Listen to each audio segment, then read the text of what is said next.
BBC's webinar on the honey sector. Sorry. So I would like to welcome you to the webinar published. And this is part of a series of webinars which the BBC has been having, particularly over the past 12 to 18 months. And we're very proud to the fact that we've been able to generate a lot of knowledge in the agricultural space. To kick us off, I'd like to just set out the ground rules, which are that we're going to have a presentation, but after that we'll be having discussants. Each discussant will have about 5 minutes of time, and then at the end we'll have a Q&A session. So to the participants, I'd like to request that if you have questions, please feel free to send those on the chat box, or you can ask them during the Q&A time. I'd just like to quickly show the agenda for the next hour and a half. And as you can see, we have opening remarks from the CEO of the Pakistan Business Council, Mr. Ehsan Malik, just right after this, and then we'll have the presentation by BBC, followed by remarks by Mr. Khalid Rafiq, who's the program leader at the Honeybee Breeding Program at the Pakistan Agricultural Research Council, and then followed by Dr. Asif Aziz, who is the in charge for the bee research unit at the Arid Agriculture University. And then we'll have Dr. Fayaz Ashraf, who represents the National Foods Limited, a processor company, and they'll be giving us perspectives on how can we develop the value chain going forward. And then, of course, we have Mr. Naveed Ahmed, who's the CEO of Mr. Bee Honey Farms, and followed by Mr. Qurban Ali, who is a beekeeper. So with that, I'd like to pass the mic along to Mr. Ehsan Malik for carrying out, for opening the session. Over to you, Ehsan Saab. Thank you very much. A very warm welcome to everybody. This is, I think, the third webinar that we're having on what we regard as the very critical part of, very critical pillar of Make in Pakistan. Make in Pakistan is a theme that Pakistan Business Council adopted about 3 or 4 years ago. And the aim of that is really to firstly generate employment, but also to encourage value-added exports and to encourage import substitution on a sustainable basis. Within that, we have 3 pillars. Grow more or grow better is one very critical pillar, which today's and the earlier webinars that we've had in the space of agriculture responds to. But then we, of course, also have make more, make better, and serve more, serve better.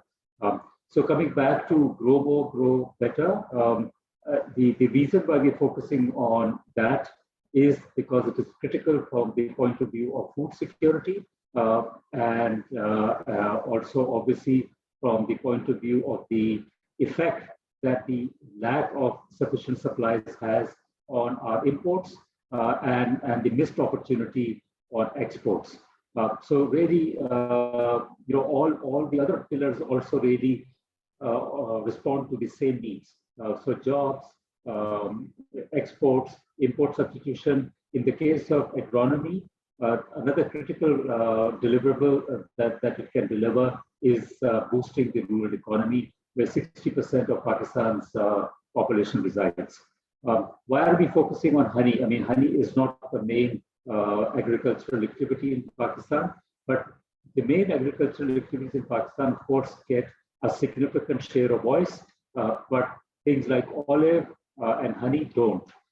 So the effort that Pakistan Business Council is making is also to highlight the potential that exists in these, what may appear to be very niche opportunities, but nevertheless, going ahead, they can become significantly more important. So I'll stop at that, and I think we can continue with the presentation on the honey. Thank you. Thank you, Hasan Saab. Over to you, Harim, if you would kindly make the presentation. Thank you.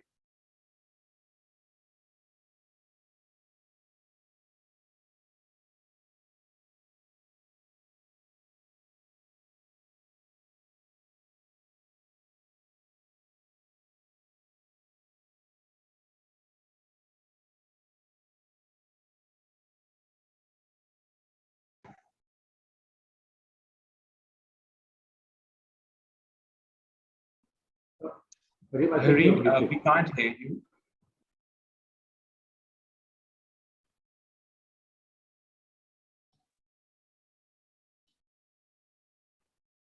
Okay, my apologies. I'm Harim. I'm Program Associate at the Pakistan Business Council, and I'll be presenting to you the findings of our recently published study, Potential of Honey in Pakistan. I will start off with giving an overview of the global market.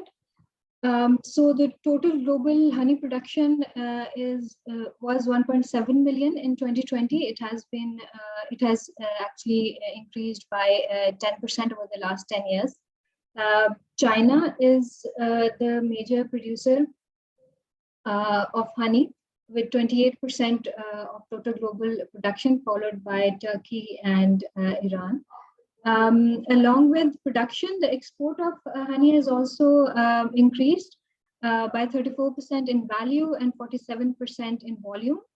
And as you can see on the right side, China is the major exporter of honey in terms of volume, and New Zealand is the major exporter in terms of value.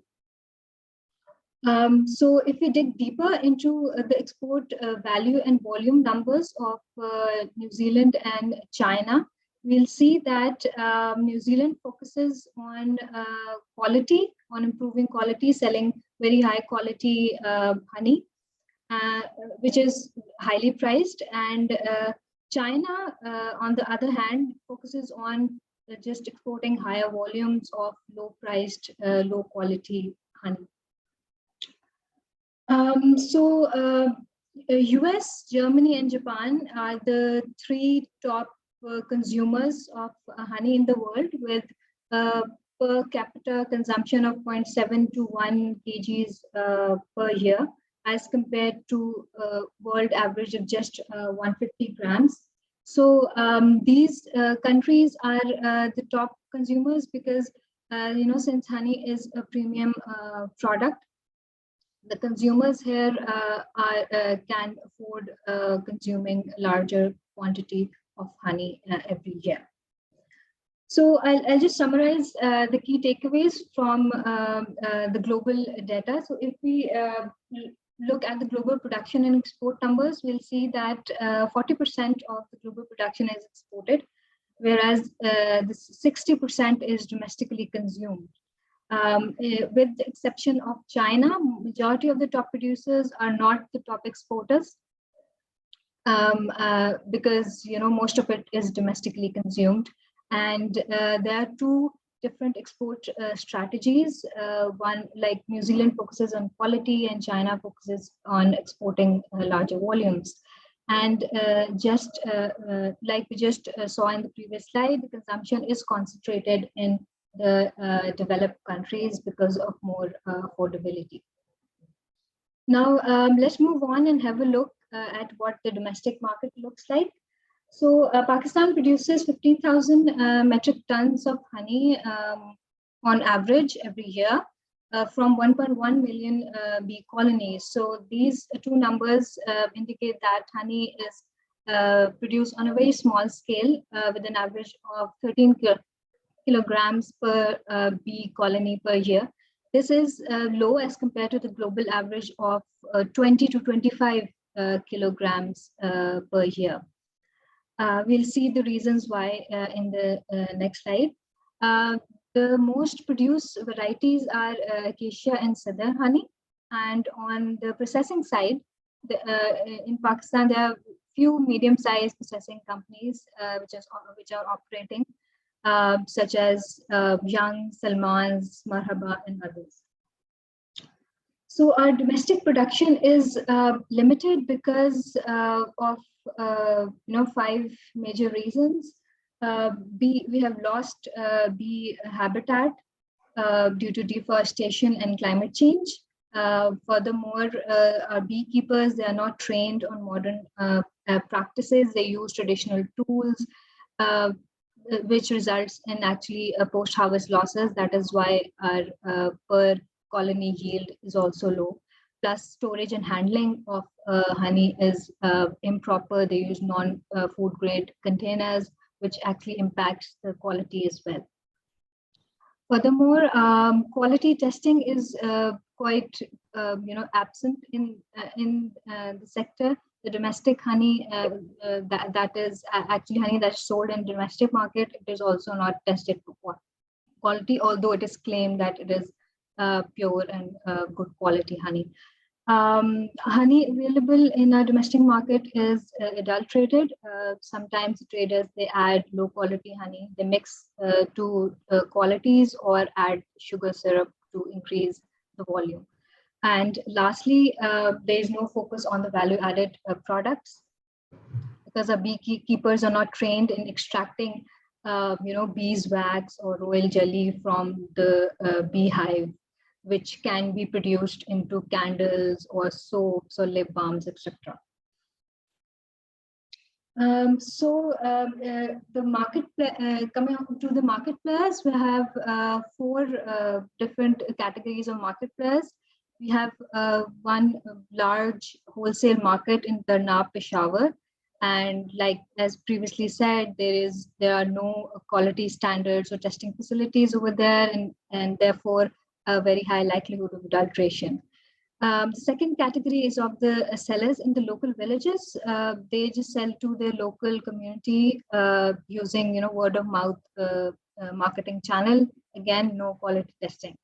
The third category is of the entrepreneurs. These are majorly small or medium scaled. They have a different model where they sourced honey directly from the beekeepers. They also train them and equip them to actually maintain the good quality of honey, and therefore there's less likelihood of adulteration. These entrepreneurs usually sell through word of mouth or e-commerce platforms. On the processing side, as previously mentioned, we have medium-sized processors. They usually sell processed honey in the retail stores in major cities. The consumer perception is that this honey is low in nutritional value due to processing. So looking at the consumption, our consumption is just 50 grams per capita per year, which is very low as compared to the world average of 150 grams. And 97% of our total consumption is fulfilled by the domestic production. The remaining 3% is fulfilled by imports. So this signifies there is a very limited opportunity for import substitution in honey. So moving on, let's have a look at our export market. We have exported $9.8 million worth of honey. This is a very small amount, but it is increasing at an annual growth rate of 8%. Our major market is the Middle East, with Saudi Arabia has a 68% share, followed by UAE and Kuwait. So these three countries, they make up to the 90% of our total export value. If we dig a little deeper and see the import numbers, we'll find that Pakistan has a very, very small share in the total export of these three countries. In Saudi Arabia, we have just 6% share and 4% and 4% in UAE and Kuwait. The reason is that, firstly, the quality of honey does not match the international standard and certification. That is why our market is just limited to the Middle East, and we have absolutely no access to the top consumers of honey, top markets of honey like US and Europe.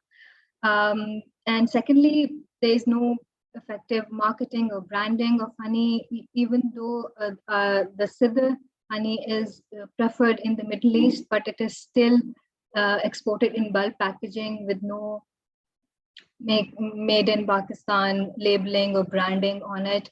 And what the retailers over there do, they get this honey in bulk quantities. They package in consumer packaging and put it on the retail shelves with their own labels and packaging. So that is why we get a lesser price per packet. So so we think that at present, for now, our export focus should be the Middle East. We need to penetrate a little deeper into that market because honey consumption is increasing and their local production of honey is insufficient to fulfill their demand. So they have no choice but to import.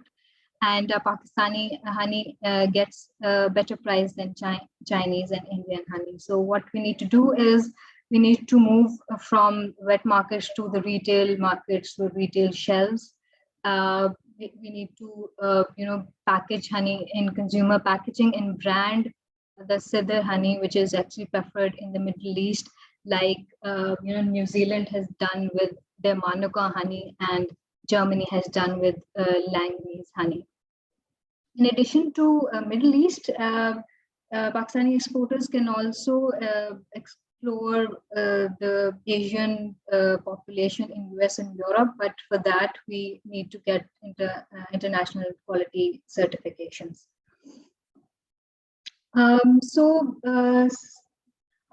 So the government has actually put in a lot of effort to increase the production of honey in Pakistan over last few years.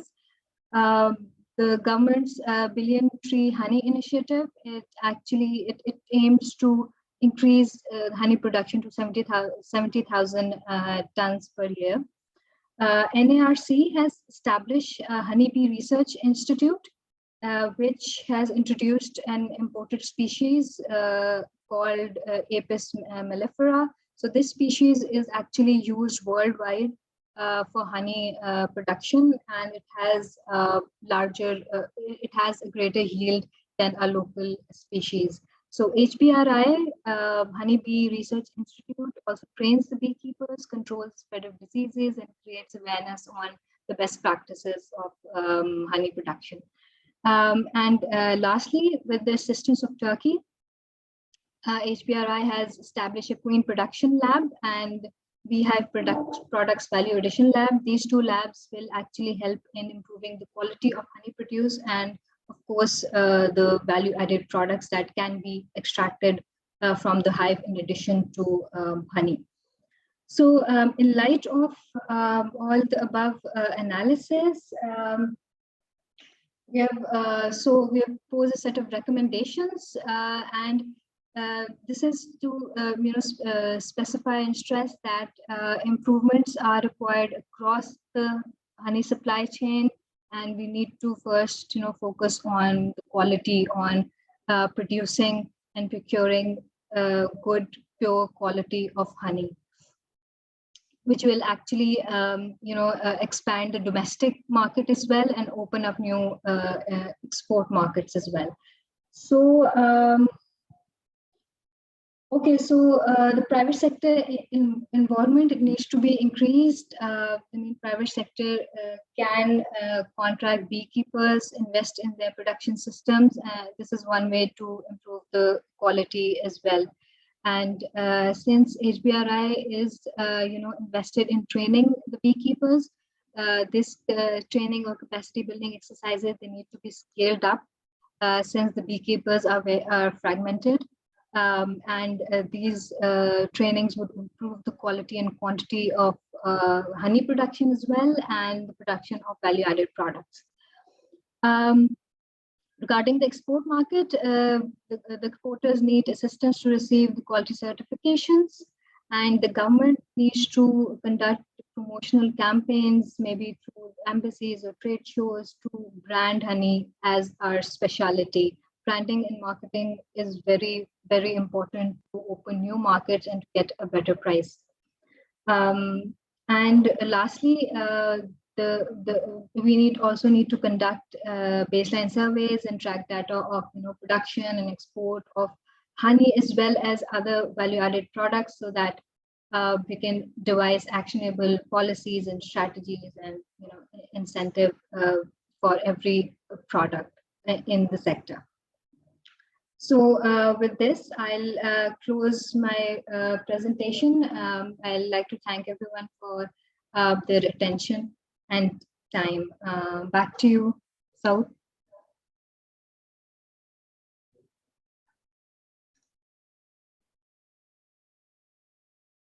All right.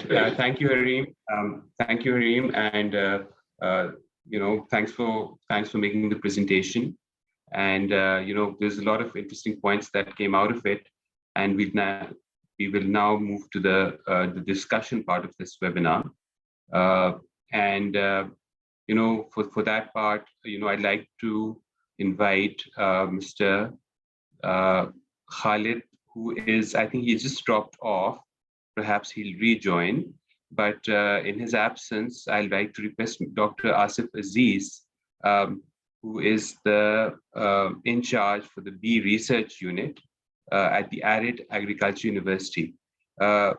Saab, we'd love to hear from you the work you're doing at the unit, and also particularly in terms of the productivity of the bees, the productivity of producing honey, and then also how can we improve that. So any insights you have on that topic, we'd love to hear. So over to you, Dr. Asif Aziz. Thank you.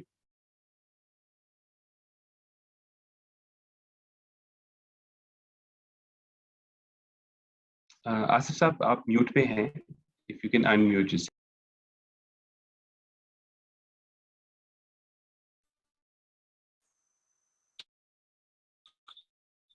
जी, अस्सलाम वालेकुम. सऊद, आप मुझे सुन रहे हैं? जी, आपकी आवाज बिल्कुल साफ आ रही है. ओके जी.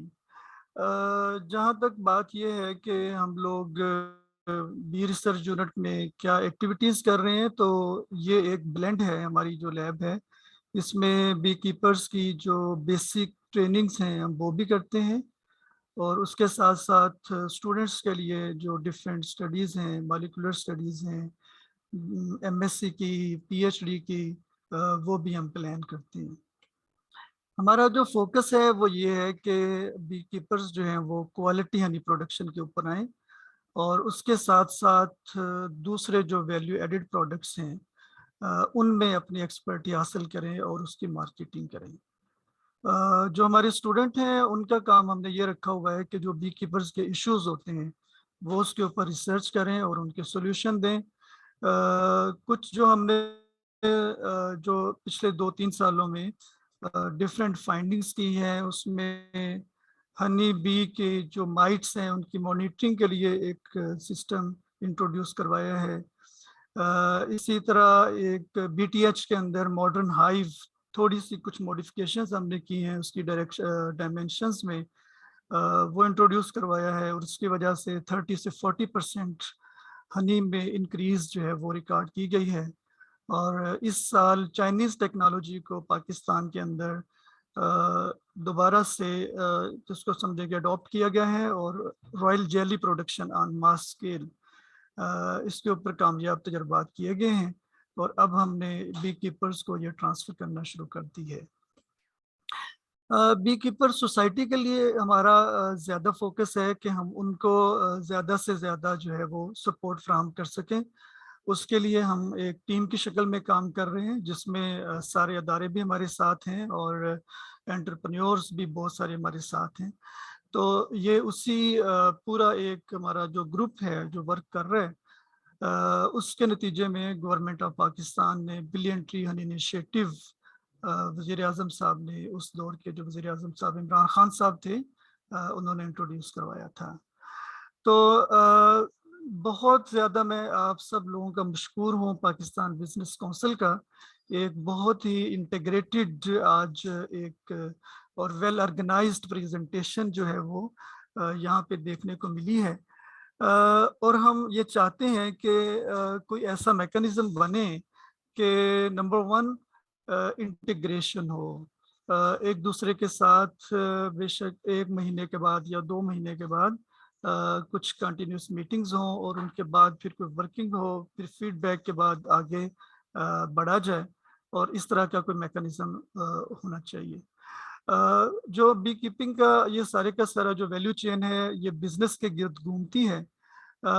मैं आपको ये बताता चलूँ कि बहुत बड़ी बड़ी कंपनीज पाकिस्तान में they are interested to do some their play their role in beekeeping, particularly trade में और एक्सपोर्ट में, लेकिन समझ नहीं आ रही कि कहाँ से सिरा पकड़ा जाए और वैल्यू चेन को कैसे डेवलप किया जाए, और खालिस जो हनी है, अडल्ट्रेशन फ्री हनी, उसकी प्रोक्योरमेंट के क्या बंदोबस्त किया जाए लार्ज स्केल पे, और उसको कैसे आगे बढ़ाया जाए। तो आज के इस प्रोग्राम में ये भी मैं एक क्वेश्चन जो है वो सब दोस्तों के लिए एक पेश कर रहा हूँ कि इस तरह की कुछ इंटरवेंशंस जो हैं उनके ऊपर काम किया जाए, सो दैट बहुत सारे लोग और जो बहुत अच्छा काम करना चाहते हैं वो अगर इस फील्ड में आना चाहते हैं तो उनके लिए कुछ गाइडलाइंस मौजूद हों। दूसरा, हमारा जो बी कीपिंग सेक्टर है उसको फ्लरिश होने में जो सबसे बड़ी रुकावट है वो ये है कि बी कीपर्स प्रोड्यूस तो कर लेते हैं, हनी जो है वो तो एक कॉमन प्रोड्यूस है, पोलन्स भी अब बहुत सारे बी कीपर्स प्रोड्यूस करना शुरू हो गए हैं, प्रोपोलस भी प्रोड्यूस करते हैं, क्वींस भी प्रोड्यूस करते हैं, लेकिन मार्केट में उनको कोई मुनासिब रेट जो है वो अकॉर्डिंगली नहीं मिलता। अच्छा, अब ये हमारे बहुत सारे बी कीपर्स की तरफ से रिपोर्ट है जो मैं आपके साथ शेयर कर रहा हूँ। तो मार्केटिंग का कोई ऐसा मैकेनिज्म जो है कैसे डेवलप किया जाए और कैसे आगे बढ़ा जाए, और ये हमने आज से 4 या 5 साल पहले भी HBRI में एक बहुत बड़ी कंसल्टेटिव वर्कशॉप की थी, और उसमें भी बहुत सारे पॉइंट्स हमने सोचे थे, समझे थे, और उसको फिर हमने फाइनल किया था। तो टॉप ऑफ द लिस्ट ये चीज़ है कि हम बिजनेस का जो ईज ऑफ बिजनेस है उसको कैसे कर सकते हैं। इसी तरह बहुत सारे हमारे वो भी लोग हैं जो एक्सपोर्ट करना चाहते हैं, हनी को एक्सपोर्ट करना चाहते हैं। तो चाइना का अगर आप मॉडल ले लें तो चाइना ये करता है कि बहुत सारे मुल्कों के लोगों को अपनी जो फैसिलिटीज़ हैं उनके साथ इंट्रोड्यूस करवाता है, उनके जो बी कीपर्स के सेटअप है उनके साथ इंट्रोड्यूस करवाता है, और फिर वो जो इंट्रोडक्शन है बी कीपिंग के इक्विपमेंट का, उनके जो बी कीपिंग है और इस तरह, तो बहुत सारे उनको ऑर्डर्स मिल जाती हैं। तो क्या कोई पॉसिबिलिटी है कि हम लोग भी एक तो अपने जो हमारे लोग हैं प्रोड्यूसर और ट्रेडर्स और एक्सपोर्टर्स, उनको इनेबल करें कि वो इंटरनेशनल जो रूल्स हैं उनके मुताबिक अपने आप को उस लेवल पे ले आए, सो दैट जो भी अगर फार्मर आना चाहते हैं और वो विजिट करना चाहते हैं, वो सारी जो चीज़ें हैं जो कि प्रोडक्शन में पर्टिकुलरली हाइजीन है और क्लीनलीनेस है और जो प्रोटोकॉल्स हैं, अगर वो उनको ऑब्जर्व करना चाहें तो कोई किसी किस्म का प्रॉब्लम ना हो। तो बहुत सारी बातें करने की हैं। बिलियन ट्री हनी इनिशिएटिव में बहुत सारी चीज़ें डाली हुई हैं, सर्वे ऑफ बी कीपर्स भी हैं, सर्वे ऑफ बी फ्लोरा भी है, ट्रेनिंग्स भी हैं और रिसर्च लैब्स भी हैं, और उसमें एक बहुत बड़ा जो है सिग्निफिकेंट कंपोनेंट जो है ना वो यही है कि हमने प्रोसेसर्स को कम से कम 10 प्रोसेसर्स को इनेबल करना है, सो दैट वो बहुत अच्छे एक्सपोर्टर बन सकें। तो ये सारी की सारी चीज़ें मौजूद हैं। Keeping in view the shortage of time, मैं यहीं पे अपनी बात को ख़त्म करूंगा कि ये वो चीज़ें हैं जो मेरे ख्याल में बहुत ज़रूरी हैं हनी के बिजनेस को पाकिस्तान में प्रमोट करने के लिए। बहुत शुक्रिया बहुत शुक्रिया, बहुत शुक्रिया डॉक्टर अजीज साहब। बहुत आपने जो है ना कारामद बातें बताई हमें, और पीबीसी का भी यही मकसद है कि ये जो ऑल्दो ये एक नीश सेक्टर है, बट ये बहुत क्रिटिकल है, या हमारे इस तरह वाले सेक्टर्स और ये जो वैल्यू चेन्स हैं इनको, नए वैल्यू चेन्स को डेवलप करना, बिकॉज ऑल्दो अगर आप देखें तो ग्लोबल लेवल पे total market size of honey तकरीबन $8 बिलियन है, और इसकी एक्सपोर्ट्स तकरीबन 2.3 बिलियन की है। तो ओवरऑल वैल्यू में शायद वो इतना बड़ा ना लगे, मगर इसमें ग्रोथ जो हुई है पिछले 10 सालों में भी तकरीबन 35% हुई है, विच मीन्स कि दुनिया में हनी की जो डिमांड है वो बढ़ रही है और हमें इस वैल्यू चेन को डेफिनेटली डेवलप करना चाहिए। इसके साथ मैं जाऊँगा खालिद रफ़ीक साहब की तरफ। खालिद साहब, आपकी तरफ आना चाहूँगा। आप चूँकि गवर्नमेंट का जो हनी बी ब्रीडिंग प्रोग्राम है, उसको देख रहे हैं। हम ये जानना चाहेंगे कि इस प्रोग्राम के तहत गवर्नमेंट क्या काम कर रही है और हनी की जो है ना एक तरह से प्रोडक्शन में इम्प्रूवमेंट लाने के लिए क्या इक़दामात लिए जा रहे हैं? आप ओवर टू यू खालिद साहब। बिस्मिल्लाहिर्रहमानिर्रहीम। बहुत शुक्रिया सऊद साहब। पहले तो माजरत सिग्नल लॉस्ट हो गए थे तो मैं अटैच नहीं हो सका। मैं तमाम दोस्तों को, पैनलिस्ट जो हमारे टीचर साहिबान भी बैठे हैं, हमारे एक्सपर्ट बैठे हैं, नवीद साहब, सबको अस्सलाम वालेकुम। और बहुत मशकूर हूँ मैं बिजनेस काउंसिल का कि उन्होंने इतना इम्पोर्टेंट एस्पेक्ट पे जो है ना बात करने की आज जो है एक प्लेटफॉर्म मुहैया किया, और ये बड़ा इम्पोर्टेंट है। मैं सर स्टार्ट करूंगा डॉक्टर आसिफ साहब ने जो हमसे छोड़ा है उससे आगे थोड़ा सा, कि इन्होंने एक थोड़ा सा बात की है कि हमें मार्केट मैकेनिज्म डेवलप करने की ज़रूरत है पाकिस्तान में for Honey marketing, value chain को बेहतर करने के लिए। तो वो सर जब भी किसी कंट्री में आप वैल्यू चेन की मार्केटिंग की बात करते हैं तो सबसे इम्पोर्टेंट आपके पास किसी भी कंट्री का वो ग्रेडिंग सिस्टम होता है, जो कि पाकिस्तान लैक कर रहा है। कहीं भी हमारे पास कोई ग्रेडिंग सिस्टम नहीं है कि हमारा बी कीपर या हमारी जो प्रोडक्शन लाइन है वो जो प्रोडक्ट प्रोड्यूस लेके आ रही है वो किस क्वालिटी का हमारे पास है। तो इसी तरह बी कीपर प्रोड्यूस करता है, उसको इश्यू तभी आते हैं जब उसको ये नहीं पता कि हनी जो उसने प्रोड्यूस किया है, नो डाउट उसको थोड़ा बहुत पता होता है किसने उसने काम किया है, उसे पता है मैंने शहद कैसा निकाला हुआ है, लेकिन उस he need some certification from some competent, जिसे कहते हैं ना सर्टिफाइंग बॉडी।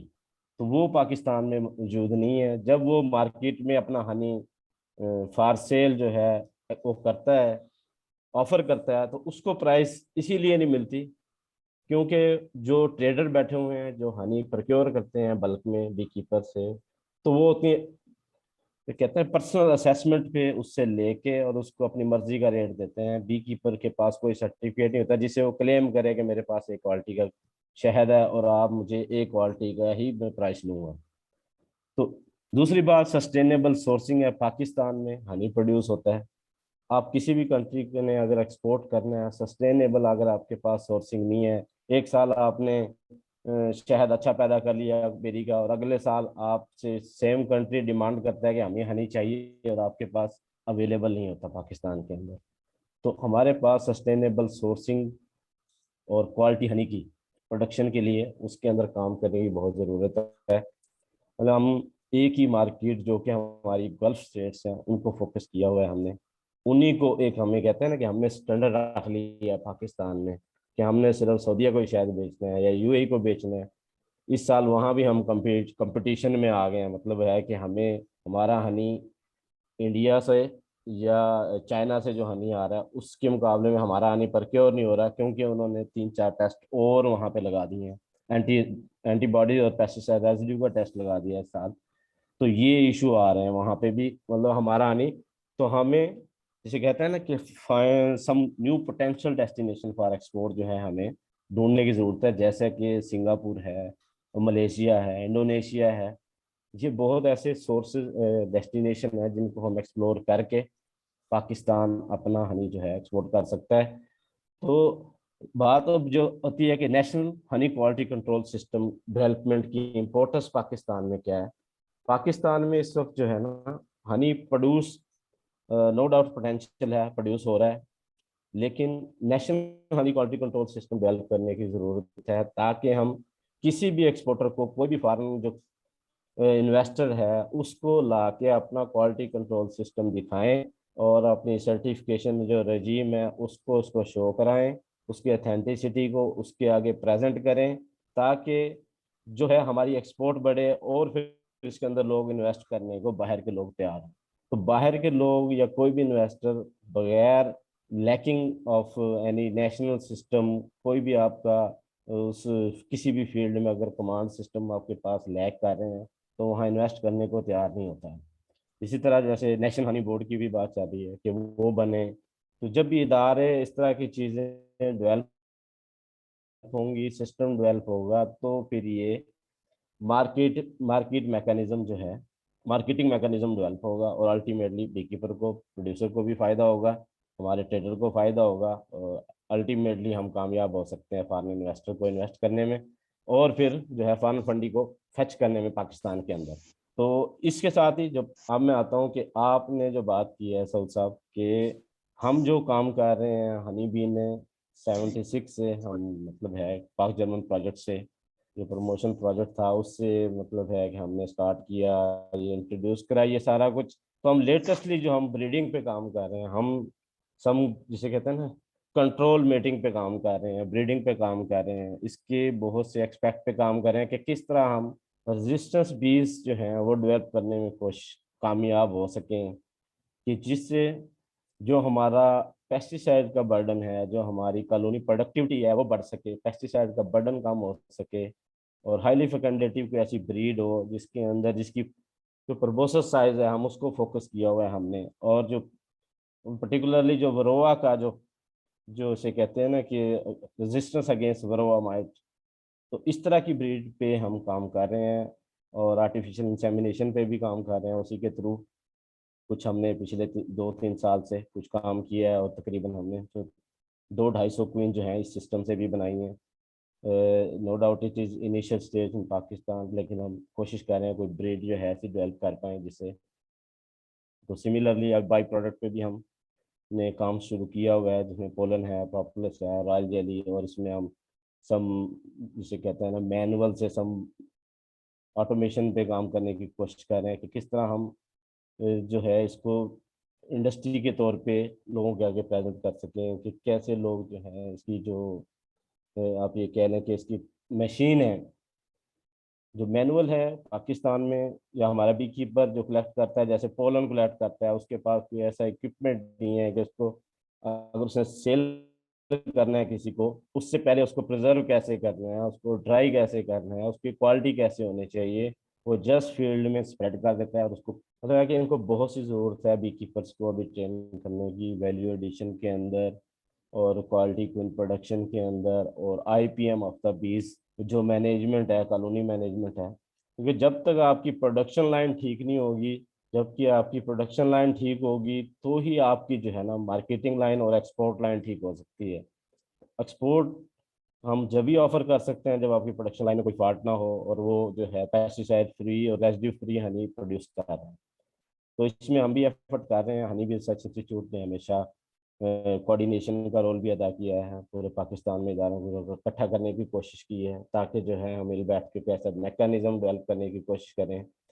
लेकिन अनफॉर्चुनेटली कि पाकिस्तान में जैसे कि आपको पता है कि कहीं भी हम फोरम पे मुख्तलिफ प्रोजेक्ट्स प्रपोजल और अपना वो जिसे कहते हैं ना मुद्दा बयान करते हैं, हम हैं, कोई भी आसिफ साहब हैं, नवीद साहब हैं, तो हमें मतलब उस तरह से टैकल नहीं किया जाता, और हमें ये कह के वो फंडिंग नहीं है, खजाना खाली है, और इन्वेस्टमेंट जब तक कोई भी कंट्री इन्वेस्टमेंट नहीं करेगा उस फील्ड को आप अपलिफ्ट नहीं कर सकते। यानी investment, some targeted investment, we need some targeted investment for like ISO certified lab national quality control system, not in a haphazard and some wrong way investment. We need some right direction investment.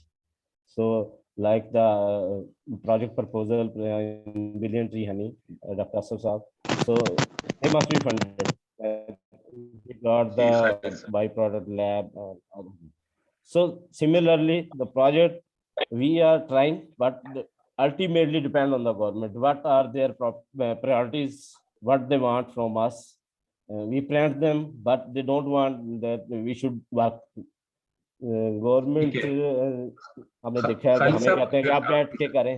Ji ji sir, आप इजाजत दें तो जी time के लिहाज से जो है ना, अगर आप अपना कमेंट अभी शॉर्ट कर लें तो ताकि हम फिर रेगुलर अपने उसमें स्केड्यूल के मुताबिक चल के फिर हम क्वेश्चन एंड आंसर सेशन में दोबारा जो जी है ना बताए चीजों की तरफ आ सकते हैं। जी जी। तो जैसे कि अभी मैं लास्ट वो कमेंट देने लगा था कि हम जैसे अब हम एक ही ब्रांड पे अगर हम सीडर पे ही बात कर लें कि हम सीडर और मनुका को कंपेयर करने की कोशिश करते हैं, मनुका पे इन्वेस्टमेंट हुई है, हमारे सीडर पे कोई इन्वेस्टमेंट नहीं हुई। इन्वेस्टमेंट होगी तो अल्टीमेटली डेफिनेटली हम भी एक्सपोर्ट पे इसको किसी को इसके क्लिनिकल ट्रायल दिखा के और उसकी जो फ्लोरल स्पेक्टर है उसका पूरा जो है उसके हमारे पास कोई इसकी कंपोजिशन आ जाए, उसके बाद हम इसको मनुका के लेवल पे किसी को ऑफर कर सकते हैं। ठीक ठीक हो है गया। सर, बहुत शुक्रिया तमाम दोस्तों का, और अल्लाह हाफिज, थैंक यू। ये बहुत शुक्रिया आपका, आपने बहुत हमें जो है ना, जो आपने चीज़ें बताई वो इंतहाई इंटरेस्टिंग भी हैं और आगे कॉन्वर्सेशन के लिए कारआमद भी आएंगी। मैं अभी जाना चाहूँगा डॉक्टर फयाज अशरफ की तरफ, जो कि नेशनल फूड्स को रिप्रेजेंट करते हैं।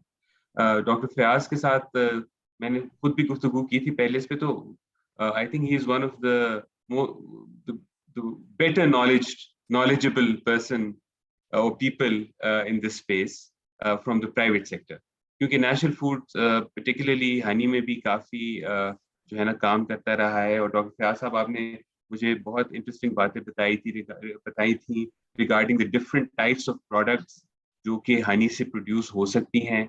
उसके अलावा जो डिफरेंट टेक्नोलॉजीज यूज हो रही हैं, एक फ्लो हाइव के बारे में आपने जिक्र किया था।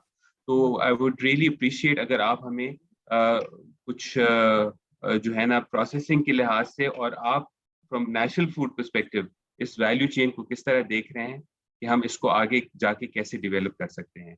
डॉक्टर साहब, over to you. Thank you. जी, अस्सलाम वालेकुम। मेरा नाम डॉक्टर फयाज अशरफ है। मैं नेशनल फूड्स लिमिटेड को रिप्रेजेंट कर रहा हूं इस वेबिनार में। आप लोगों का बहुत बहुत शुक्रिया कि आपने नेशनल फूड लिमिटेड को इस वेबिनार में शामिल किया। जो अभी डॉक्टर खालिद साहब और डॉक्टर आसिफ साहब ने बातें की हैं, मैं उन्हीं को आगे लेके चलूँगा, लेकिन उससे पहले मैं उमैर पराचा साहब का शुक्रिया अदा करना चाहता हूं कि उन्होंने बहुत ही अच्छी ये रिपोर्ट लिखी। इसमें हमारे भी उन्होंने इंटरव्यू किए, बाकी लोगों के भी इंटरव्यू किए, तो बहुत अच्छा डाटा है। कम से कम एक स्टार्टिंग पॉइंट तो है। उन्होंने अपने कंक्लूजन रिमार्क्स में एक दिया है जो वे फॉरवर्ड, कि हमारे पास बेसलाइन डाटा जो है वो सही नहीं है।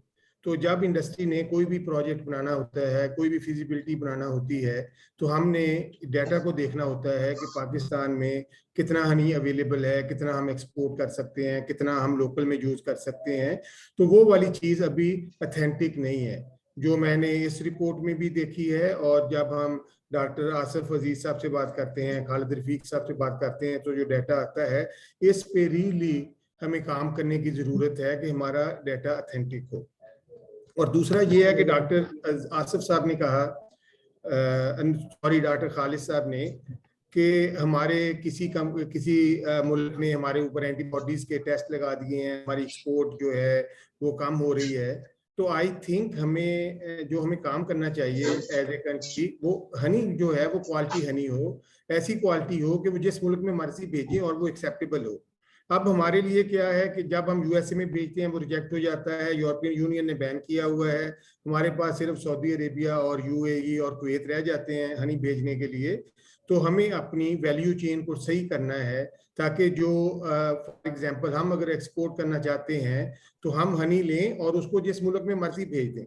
अब इस वक्त ये एक बॉटलनेक है जो हमें नहीं इस फील्ड में आने देती कि हम हर मुल्क में एक्सपोर्ट नहीं कर सकते। तो हम देखते हैं कि कहाँ पे टेस्ट कम होते हैं, कहाँ पे ये एक्सेप्टेबल है, तो हमें वहीं जाना पड़ता है। तो ये दूसरा मेरा पॉइंट क्वालिटी हनी के ऊपर था कि सभी को, डॉक्टर खालिद रफीक साहब को, आसिफ अजीज साहब को इस पे काम करना पड़ेगा कि जो भी हनी प्रोड्यूस हो वो उसकी क्वालिटी सही हो। इसके अलावा जो इस रिपोर्ट में लिखा गया है कि हमारे पास 27,000 बी कीपर है। अब आप इमेजिन करें कि अगर 27,000 बी कीपर हैं तो हर हफ्ते 519 बी कीपर्स की ट्रेनिंग होनी चाहिए। हम ट्रेनिंग करेंगे तो वो आगे बढ़ेंगे ना।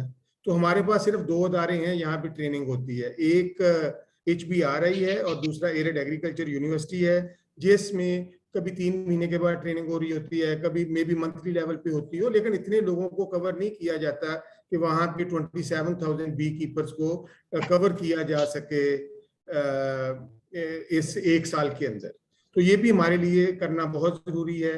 और जो रिकमेंडेशंस लिखी हुई थी उसमें एक क्वालिटी लैब के ऊपर लिखा हुआ था, तो उसमें जो क्वालिटी लैब होनी चाहिए, एक तो मेरी रिकमेंडेशन है कि वो यहाँ पे बी कीपिंग मार्केट्स हैं, जैसे तरनाब है, पेशावर है, वहां पे क्वालिटी लैब्स होनी चाहिए, ताकि अगर कोई बंदा टेस्ट करवाना चाहता है तो इजीली वहां से करवा सके। इसके साथ साथ हमें मोबाइल लैब पे भी काम करना चाहिए। इसके बाद हमें किसी ना किसी कंट्री के साथ मिलके काम करना चाहिए, जो कि इसमें एक वे फॉरवर्ड लिखा हुआ है। फॉर एग्जांपल अगर टर्की है तो चलो हम टर्की के साथ मिल जाएं, उनसे सीखें कि वो कैसे हनी क्वालिटी हनी प्रोड्यूस कर रहे हैं, क्योंकि टर्की भी बहुत ज्यादा हनी एक्सपोर्ट करता है। इसका मतलब है कि उसकी बी कीपिंग प्रैक्टिसेस बहुत अच्छी हैं। ये तो था मेरा इस रिपोर्ट के मुतालिक। और इसके बाद मैं आप लोगों को अपना एक्सपीरियंस शेयर करना चाहूँगा कि हमने पिछले साल सोचा कि हम एक पायलट प्रोजेक्ट करें, तो हमने 10 टन हनी खरीदना था। हमने बहुत कोशिश की, हम सीडर हनी को खरीदने निकले, हमने तकरीबन 231 सैंपल लिए, जिनमें से सिर्फ 52 पास हुए। और ये सारी टेस्टिंग HPRE जो हमारी NARC की लैब है, जिसको हम कहते हैं कि टर्किश के साथ मिलके बनी है, उस लैब में इन सभी की एनालिसिस हुए। तो अगर ऐसा ही रहेगा कि आप लोगों की 23% सक्सेस रेट होगा, तो आप देखें कि अभी जो ये डाटा कह रहा है कि हमारे पास टोटल 6,000 टन हनी था जो प्रोड्यूस हुआ सीडर का पिछले साल 2020 में, उसमें से 4,180 टन जो हनी था वो एक्सपोर्ट हो गया। तो ये नंबर बहुत ज्यादा है। अगर हम इसको 23% को बेंचमार्क कर लें कि 23% की क्वालिटी हनी निकलता है, तो ये बहुत कम हनी एक्सपोर्ट होना चाहिए था। तो इसके ऊपर हमें काम करने की जरूरत है कि अगर हमारा 6,000 टन सीडर है तो वो 6,000 ऐसा हो जिसको हम किसी भी मुल्क में भेज सकें। बाकी हमें बहुत हेल्प की ज़रूरत है रिसर्च ऑर्गेनाइजेशन से, यूनिवर्सिटी से, एज ए नेशनल फूड के आप लोग हमें ट्रेन करें। हमें अगर आप लोग टर्की जाते हैं तो हमारे लोगों को भी साथ लेके जाएं, ताकि वहाँ जाके जो मैन्युफैक्चरिंग फैसिलिटीज़ हैं उनको देखें, हम वहाँ से सीखें और हम भी अपने मुल्क की एक्सपोर्ट को आगे लेके बढ़ें। अभी NARC ने हमारे साथ बहुत तावन किया, हमारे सैंपल्स उन्होंने टेस्ट किए और आउट ऑफ द वे जाके उन्होंने बहुत थोड़े टाइम में हमें इनके रिजल्ट्स शेयर किए, तो हम उनके शुक्रगुजार हैं। डॉक्टर आसिफ अजीज ने हमें बहुत गाइड किया, बहुत लिटरेचर दिया, हमारा नॉलेज बहुत बढ़ा उससे। डॉक्टर खालिद रफीक साहब से हमने बहुत सीखा। तो मैं यहीं पे अपना जो कमेंट्स ख़त्म करता हूँ। कोई क्वेश्चन हो तो मैं हाजिर हूँ। हम इंशाल्लाह इस शोबे में आगे बढ़ना चाहते हैं और हमें हमेशा आप लोगों का तावन दरकार रहेगा, लेकिन इस सक्सेस रेट पे कि अगर 23% सैंपल पास होते हैं, हमने 10 टन लेना था, हम सिर्फ 7 टन हनी खरीद सके और 600 टन की प्रोडक्शन थी। तो इसकी अवेलेबिलिटी भी जो है हमने बहुत कोशिश की। हमारे पास अच्छे लोग थे जिन्होंने जाके उसको टेस्ट किया, टेस्ट किया विद सेंसरी एनालिसिस, और वो समझते थे कि ये 231 सैंपल जो हैं ये पास हो जाएंगे, लेकिन वहाँ सेंसरी भी फेल हो गई। तो इसमें हमें सभी को मिलके काम करना पड़ेगा और बड़ी अच्छी रिपोर्ट है, बड़ी अच्छी रिकमेंडेशन है, सभी को मिलके चलना है। बहुत ज्यादा लैब्स बनाने की बजाय कि हम 50 लैब पाकिस्तान में बना दें, मेरे हिसाब से अगर एक एक सूबे के लेवल पे बन जाए और यहाँ पे हनी यूज हो रहा है, यहाँ पे मार्केट है, वहां बन जाए, तो ये 5-6 लैब भी काफी होंगी पूरे पाकिस्तान के लिए हमें आगे बढ़ने के लिए। Thank you. जी बिल्कुल ठीक है डॉक्टर फयाज साहब, thank you so much. I think आपका जो एक मेन कंसर्न है वो यही है कि हमारी जो मार्केट है हनी की वो इतनी रूडिमेंट्री है कि जो फार्मर है वो शायद प्योर फॉर्म में हनी डिलीवर ही नहीं कर पाता, और उसको आप जैसे कंपनी को सोर्स करना हनी वो एक मुश्किल है। तो उस पे भी I think this is a very important point and we need to talk about this more. अभी मैं जाना चाहूँगा अपने अगले डिस्कसेंट्स की तरफ, जो कि हैं नवीद अहमद साहब, जो कि चीफ एग्जीक्यूटिव ऑफिसर हैं मिस्टर बी हनी फार्म्स के। सो नवीद साहब is a farmer and Naveed साहब इट्स अ प्लेजर, बहुत खुशी हुई आपने हमें ज्वाइन किया। हम आपसे सुनना चाहेंगे कि एज अ फार्मर आपका क्या एक्सपीरियंस है, और आपकी अभी तक जो ऑपरेशंस हैं वो किस लेवल के हैं, और आप आगे जाके क्या देख रहे हैं। थैंक यू जी। अस्सलाम वालेकुम जी टू एवरीबॉडी। आपको मेरी आवाज आ रही होगी? Are you ji listening to Naveed me? साहब आ रही है। We can Very hear fine. You. Thank you जी। अच्छा, एक तो ये है कि एक तो प्रेजेंटेशन माशाल्लाह बड़ी अच्छी तैयार हुई थी, और तमाम पैनलिस्ट जो थे उन्होंने बहुत अच्छा जो है वो एनालाइज किया। लेकिन चूंकि मैं गुज़िश्ता 30 साल से बी कीपिंग कर रहा हूँ, और मैं जो चीज़ महसूस कर रहा हूँ बी कीपिंग सेक्टर को अपलिफ्ट करने के लिए, सिंस मैं पाक जर्मन एपीकल्चर प्रमोशन प्रोजेक्ट से हूँ, जिसमें हमारा काम ही यही था कि पाकिस्तान के अंदर जो बी कीपिंग है इसको प्रोग्रेस किया जाए, इसको बढ़ाया जाए, और हनी के जो सेक्टर है इसको इतना स्ट्रेंथन किया जाए कि ये जो है सेक्टर एक एडअप कर दे इकोनॉमी के अंदर। अब इस बात को गुजरे हुए भी 1994 को ज़माना गुजर चुका हुआ है।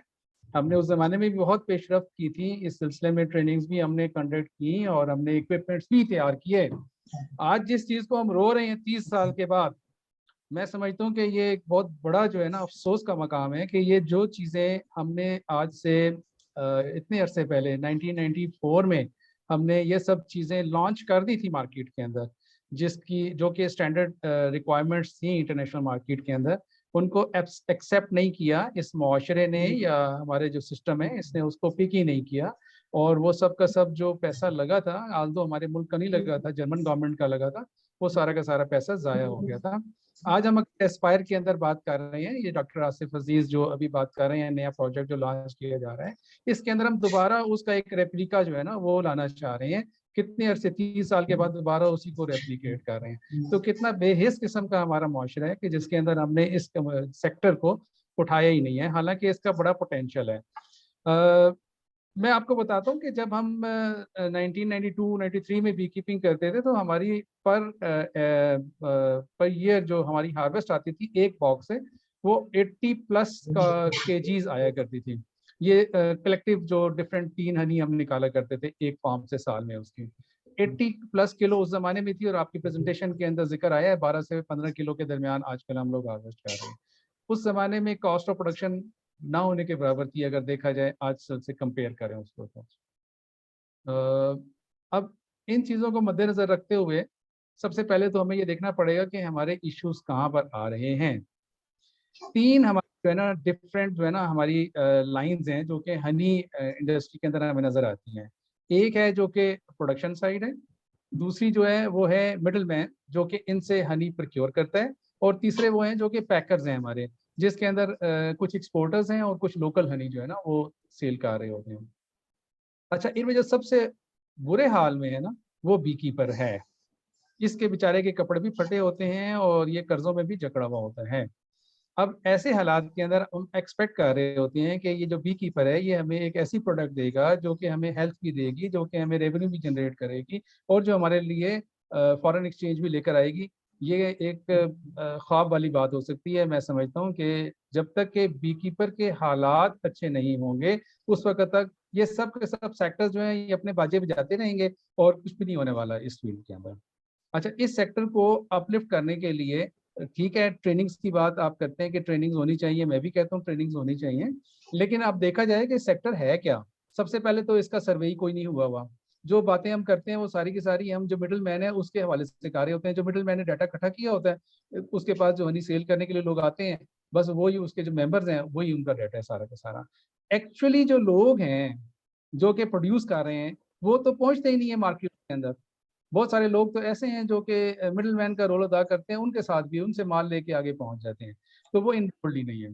तो डाटा सबसे पहले हमारे पास होना चाहिए कि हैं कितने बीकीपर। छोटा सा सर्वे मैंने किया था जो कि पायलट प्रोजेक्ट था एक 66 बीकीपर्स का। उसमें मैंने ये देखा था कि जो बी कीपर्स हैं वो 82% तो अफगान महाजरीन हैं। पाकिस्तान में तो बी कीपर्स जो हैं वो हैं ही बहुत कम, और अगर कोई हैं भी तो ये वो लोग हैं जो कि सिर्फ इन्वेस्टर्स हैं। बाकी जो वर्क कर रहे हैं वो तो अफगान बी कीपर्स कर रहे हैं, मुलाजमीन तो ज़्यादातर वही रखे हुए हैं। तो ऐसी सूरत हाल के अंदर आप ये एक्सपेक्ट करें कि कोई अच्छी सी ट्रेनिंग कंडक्ट हो जाएगी और उसके बाद एक अच्छा सा हनी प्रोड्यूस हो जाएगा। आई थिंक ये बात अभी बहुत ही दूर की है। तो मेनली हमें देखना यह है कि स्ट्रेंथन बी कीपर को कैसे किया जाए। बी कीपर्स जो है वो लैंडलेस लोग हैं पाकिस्तान के अंदर। कोई भी आदमी ऐसा नहीं है जो कि अपनी जमीन के ऊपर ये एक्टिविटी कंडक्ट कर रहा हो। हर एक जो है वो बेचारा माइग्रेट करता रहता है from one location to another. अब अगर देखा जाए तो एक फार्म को हमको 7-8 मरतबा साल में मूव करते हैं एक जगह से दूसरी जगह, और वो भी किसी की जगह पे जाके रखते हैं। वो बेचारा अच्छा इक्विपमेंट अफोर्ड ही नहीं कर सकता। सिक्योरिटी के हालात ये हैं कि अगर वो स्टेनलेस स्टील का इक्विपमेंट अपने फार्म के ऊपर साथ में रखे तो वो चोरी हो जाता है, वो वहाँ पर मेंटेन ही नहीं होता। इसके साथ साथ देखा जाए तो जहाँ पर वो रखता है वो इंश्योर नहीं होता कि ये जगह जो है उसकी प्राइवेट लोकेशन बन सकती है, क्योंकि हमारे यहाँ जो लैंड ओनर्स हैं वो भी बहुत छोटे छोटे से हैं, और वो सब के सब जो है वो चाहते हैं कि जी हमारे ज़मीन जो है उसके ऊपर फार्मर्स अगर आएँ तो हमें कुछ पे करके जाएं। तो अगर कहीं पर कोई आदमी पे कर देता है किसी को, तो उसका जो कजन है, छोटा जो लैंडलॉर्ड है उसके साथ वाला, वो कहता है मुझे भी मिले और दूसरे को भी मिले। यूं वो जो एक डिस्टेंस मैनेजमेंट है बी कीपिंग के अंदर, which is a very important segment of honey production, तो वो जो है इफेक्ट होती चली जा रही है मुसलसल, क्योंकि हमने अभी तक एक्सपेंड नहीं किया अपना प्रोडक्शन एरिया जो है। हम काम कर रहे हैं कहाँ पर, केपी में काम कर रहे हैं या पंजाब में काम कर रहे हैं बी कीपिंग के अंदर। सिंध बलूचिस्तान को टच ही नहीं किया। आज़ाद कश्मीर के अंदर हमने वैसे ही बैन कर रखा है बी कीपिंग को। वहाँ पर हम कहते हैं कि जो लोकल जो स्पीशी है हनी बीज की एपिस सराना, हमने उसको प्रमोट करना है, तो वाइल्ड लाइफ वालों ने उसके ऊपर बैन लगाया हुआ है। अगर वहाँ पर जाते भी हैं ये एपिस मेलिफेरा वाले, तो वो कुछ ले दे के जाते हैं या कुछ बड़ी तकलीफ से बेचारे वहाँ पर पेनिट्रेट करते हैं। अगेन जब वो वहाँ पर जाते हैं तो उनको स्पेस नहीं मिलती है बी कीपिंग करने के लिए, और वो बेचारे एक दूसरे के ऊपर फार्म रख के बैठे हुए होते हैं। ये बात इंश्योर करनी है सबसे पहले हमने कि हमारे जो लॉज हैं वो बी कीपिंग के हवाले से जो है वो इंश्योर किए जाएं। और वो ये हैं कि पहली बात मैं आपसे ये करूंगा कि एज अ बी कीपर कि 3 किलोमीटर जो कि मेरा प्राइवेट लैंड है उसके एरिया में कोई दूसरा फार्मर नहीं होना चाहिए। तो 3 किलोमीटर का रेडियस जो है वो मेरा बीज के लिए प्राइवेट होना चाहिए। जब हम ज्यादा हानि की बात करते हैं, हम निकाला करते थे ओस, तो वो ये हुआ करता था कि हमारे इर्द गिर्द कोई फार्मर 3, 5, 7, 8 किलोमीटर तक कोई नहीं हुआ करता था, लेकिन at least 3 kilometre is a benchmark. तो इसको इंश्योर करना है हमें, नंबर 1। नंबर 2, हमें इन बी कीपर्स को जो कि हनी प्रोड्यूस कर रहे हैं, इन्हें मेक श्योर करना है कि ये ड्यूरिंग द हनी फ्लो वो मेडिकेशंस न दें जो कि माइट्स को कंट्रोल करने के लिए होती हैं, या एंटीबायोटिक्स हम देते हैं अदर डिजीजेस को कंट्रोल करने के लिए जो कि फाउल ब्रूड वगैरह हैं। लेकिन उसके लिए कैसे मुमकिन होगा जब तक कि हम इंस्पेक्टर्स जो हैं वो तैयार नहीं करते अपने, और वो इंस्पेक्टर्स जो हैं वो बाकायदा फार्मर्स को विजिट करें जा करके, और जहाँ पे भी माल प्रैक्टिसेस हो रही हैं उनको जाके रोकें, तो उस वक्त तक हम लोग इंश्योर नहीं कर सकते। अब तीसरी बात ये होती है कि वो इक्विपमेंट जो कि आपने हनी को हार्वेस्ट करने के लिए यूज करना है वो एसएस का होना चाहिए जो कि 3 और 4 नॉन मैग्नेट है। अब उसका इस्तेमाल जब तक कि हम मेक श्योर नहीं करेंगे, हम कभी भी जो नाइस मार्केट्स हैं जैसे यूरोप है, अमेरिका है, हम उनको टैप ही नहीं कर सकते। दे नो इट कि हमारे यहाँ जस्ती चादर और लोहे का इस्तेमाल, जालियों का इस्तेमाल होता है यहाँ पर। यही चीज़ें हमने आज से बहुत पहले 30 साल पहले हमने महसूस की थी, और हमने ये सब चीज़ें यहाँ पाकिस्तान में उस वक्त पाक जर्मन एपीकल्चर प्रमोशन प्रोजेक्ट से के तहत तैयार करवाई थी। मैंने खुद जाके डेवलपमेंट करवाई थी गुजरांवाला के अंदर, और कराई भी थी जाकर के पंजाब स्मॉल इंडस्ट्रीज कॉर्पोरेशन से, ताकि कोई प्राइवेट आदमी ऐसा ना हो कि जो कि मर गया और खत्म होगी बात।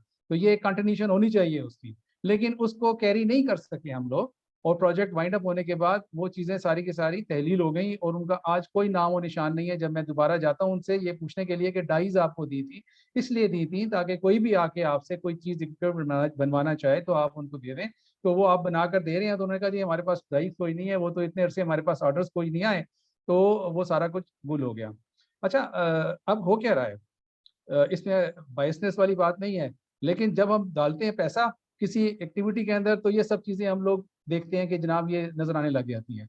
ये जब से हमारे यहाँ सैलाब आए हैं, दलदला आया है, उसके बाद से इसके अंदर पैसा आया है, तो एनजीओज ने इन्वेस्टमेंट शुरू कर दी हुई है, तो लोग बातें करने लग गए हैं कि जी हाँ जी हनी होना चाहिए, इस सेक्टर को उजागर करना चाहिए, इस इंडस्ट्री के लिए पैसा आया और लोगों ने इसके अंदर फिर ये बातें की कि जी हाँ जी क्वालिटी हनी होना चाहिए। और भाई सबसे पहले जो बेस लाइन है उसको तो सीधा कर लो। अब मेरे पास एक चीज ही नहीं है बेचने के लिए, तो मैं किसको बेचूंगा? तो मेरी ये रिक्वेस्ट होगी कि हमें जो हमारे छोटे छोटे से प्रोडक्शन यूनिट्स हैं, मैं खुद एक 30 साल पुराना बी कीपर हूँ, 500 से ज्यादा मैं कॉलोनीज मेंटेन करना बहुत मुश्किल महसूस करता हूँ अपने लिए। तो बहुत मुश्किल हालात हैं बी कीपिंग के, हमें बी कीपिंग को सबसे पहले स्ट्रेंथन करना है, उसके बाद हमें लोकल जो मार्केट है ना उसको हमने कैच करना है। अब इसके अंदर जैसे हमारे पास नेशनल फूड्स वाले हैं, ये एक इजाफा हो सकता है, फयाज साहब अगर तशरीफ लाते हैं इसके अंदर बी कीपिंग सेक्टर को सपोर्ट करने के लिए, तो लोकल हनी ही सेल कर दें तो भी लोगों को ट्रस्ट जो है ना वो डेवलप होगा। अभी ट्रस्ट डेफिसिट है, everybody wants to eat honey, लेकिन उनको ये यकीन नहीं होता कि उनको जो हनी मिल रहा है और वो प्योर मिल रहा है। जब मुझसे भी सवाल कोई करता है तो मैं उन्हें यही कहता हूँ कि जी आपके कंसर्न ठीक हो सकते हैं, क्योंकि मैं जब मार्केट में हनी परचेज करने के लिए निकलता हूँ, जो फयाज भाई ने बात की है मैं उसको सेकंड करूंगा कि आपको काम का हनी मार्केट के अंदर मिलता ही नहीं है, सारा जो मार्केट है वो कचरे से भरी पड़ी हुई है। ठीक। तो नवीद साहब, सॉरी, मैं आपको I apologise for interrupting, but we also need to keep time check. तो अगर आप अपने कमेंट को भी क्लोज कर दें ताकि हम आगे फिर बढ़ सकें, and then will come back to you जी ड्यूरिंग द Q&A। जी मैं बिल्कुल वाइंड अप करता हूँ सर। अब सबसे इम्पोर्टेंटली हमने सर लेजिस्लेशन जो है उसके ऊपर काम करना है। उसके लिए मैं समझता हूँ कि NARC, डॉक्टर आसिफ अजीज साहब, तन्नाफ फार्म वाले, ये इदारे मौजूद हैं सरकारी, ये मिलके बैठें और डिस्टेंस मैनेजमेंट के ऊपर काम करें, नंबर 1। नंबर 2 है हमारा हनी प्रोडक्शन जिसमें हम करते हैं, जिससे हार्वेस्टिंग करते हैं, उसके ऊपर जो है ना हमें वर्क करना है और वो मेक श्योर करना है कि 1 साल 2 साल के अंदर तमाम बी कीपर्स के पास वो चीज़ें आ जाएं। इंस्पेक्टर्स जो है वो हमने डेवलप करने हैं, और जो डिस्ट्रिक्ट से बात की है इसको हम फॉरेस्ट लेवल के ऊपर तो कर सकते हैं, लेकिन प्राइवेट सेक्टर में भी मुश्किल नजर आ रहा है क्योंकि वहां पर हर लालच कर रहा होता है। तो ये चंद चीजें ऐसी हैं अगर जिनको हम कर लेंगे तो हम प्रोडक्शन जो है ना उसको इंश्योर कर सकेंगे, अच्छी प्रोडक्शन को इंश्योर कर सकेंगे with the help of the government. Government से मेरी रिक्वायरमेंट है वो यही है कि इंस्पेक्टर्स वो लॉन्च कर दें, हमें इक्विपमेंट जो है वो SS का उसके अंदर सपोर्ट कर दें, ताकि और उसके ऊपर लॉज बना दें कि हर आदमी इसको इस्तेमाल करेगा। फिर उसके बाद जो है ना ये जो हमारी मार्केट्स हैं, होलसेल मार्केट्स हैं हनी की, बजाय इसके कि किसी और जगह पर चेक किया जाए जाकर के, सबसे इंपॉर्टेंटली इसके ऊपर जाकर के अगर आप कतगन लगा देते हैं, तो हमने पहले यहाँ पर टीन इस्तेमाल हुआ करते थे, टिन्स के बाद हमने शोर डाला कि टिन गलत है, सेकेंड हैंड यूज होते हैं, उसके बाद इन्होंने कैंस इस्तेमाल करने शुरू कर दिए, ब्लू वाले कैन जिसके अंदर फार्मिक एसिड या अदर केमिकल्स आते हैं। फिर उसके ऊपर हमने शोर डाला तो इन्होंने व्हाइट कलर के कैन इस्तेमाल कर लिए, जो कि ये पेप्सी कोला और ये लटरम पटरम इस्तेमाल करते हैं सबस्ट्रेट के अंदर। फिर उसके अंदर हमने और शोर डाला तो इन्होंने कहा जी ब्रांड न्यू कैन इस्तेमाल करते हैं। तो भाई इनके ऊपर अभी आप इन चीजों पर तो लाए ना कि ये जो बेस लेवल है ये दुरुस्त हो जाए, ये तो गवर्नमेंट ने करना है ना इंश्योर। तो अगर इसको इंश्योर गवर्नमेंट कर लेती है तो फिर मैं कहता हूँ कि मैं आपको प्रोडक्शन ला कर दूंगा, क्वालिटी की प्रोडक्शन हम आपको। वेरी वेरी हेल्पफुल जी, Thank you very बहुत much, sir. शुक्रिया नवीद साहब, एक्सीलेंट इंटरवेंशन जी।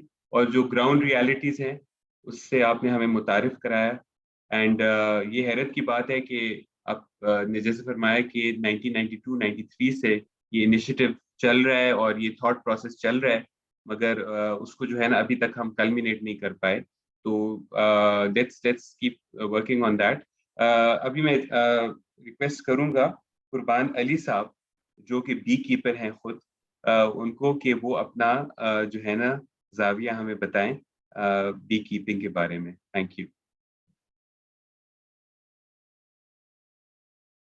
कुर्बान साहब अपने आप को अनम्यूट कर लीजिएगा प्लीज। कुर्बान साहब आपकी आवाज नहीं आ रही, अपना अनम्यूट कर लीजिएगा, अपना माइक खोल दीजिएगा प्लीज।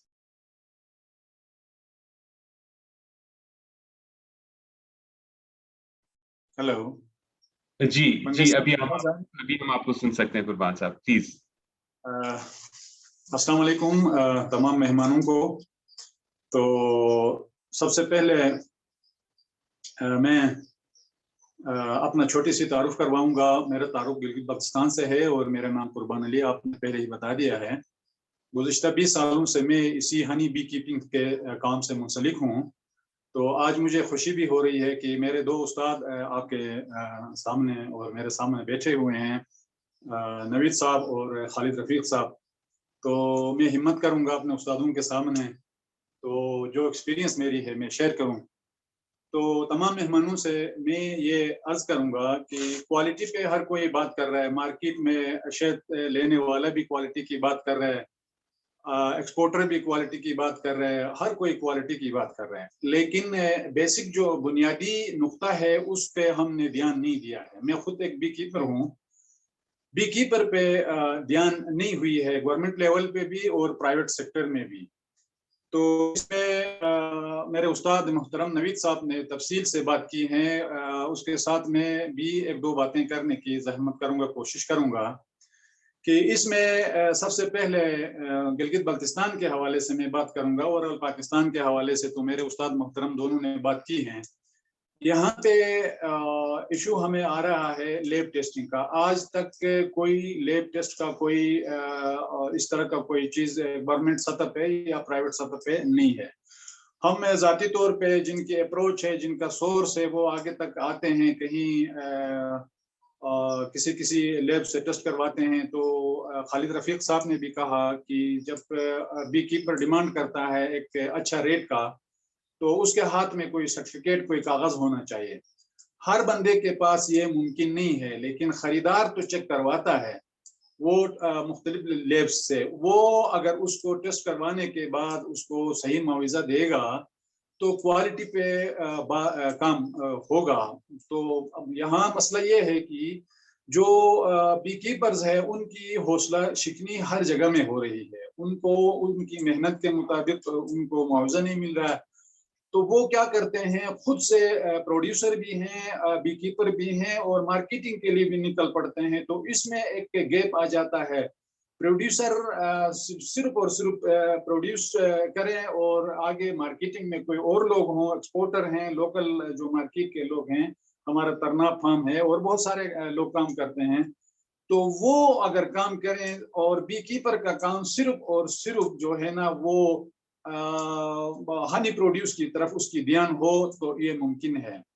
इसमें एक चीज मैं और बात करूंगा कि ये जो हनी एक्सट्रैक्टर्स हैं, आजकल लोग जो है ना वही पुराने इस्तेमाल करते हैं, जंग आलूद वाले। तो कई बार हमने, मैं खुद भी एक मास्टर ट्रेनर हूँ, माशाल्लाह से मेरे उस्तादों ने मुझे सिखाया है, नवीद साहब और खालिद साहब मेरे उस्ताद हैं। तो इनसे हमने बहुत कुछ सीखा है और अब भी सीख रहे हैं। NARC से भी हमने सीखा है, हर जगह से सीखा है। लेकिन लोगों का ये है कि यार हम स्टेनलेस स्टील का इतना खर्चा क्यों करें, जबकि आगे मार्केट से हमें जो है ना कोई खातिर ख्वाह कोई सही पैसा हमें नहीं मिल रहा है। हम ऐसे तैसे जस्ती हो या जंग आलूद हो, हम यार बस इस तरह हम इस्तेमाल करते हैं। तो यहाँ ट्रेनिंग की भी जरूरत है।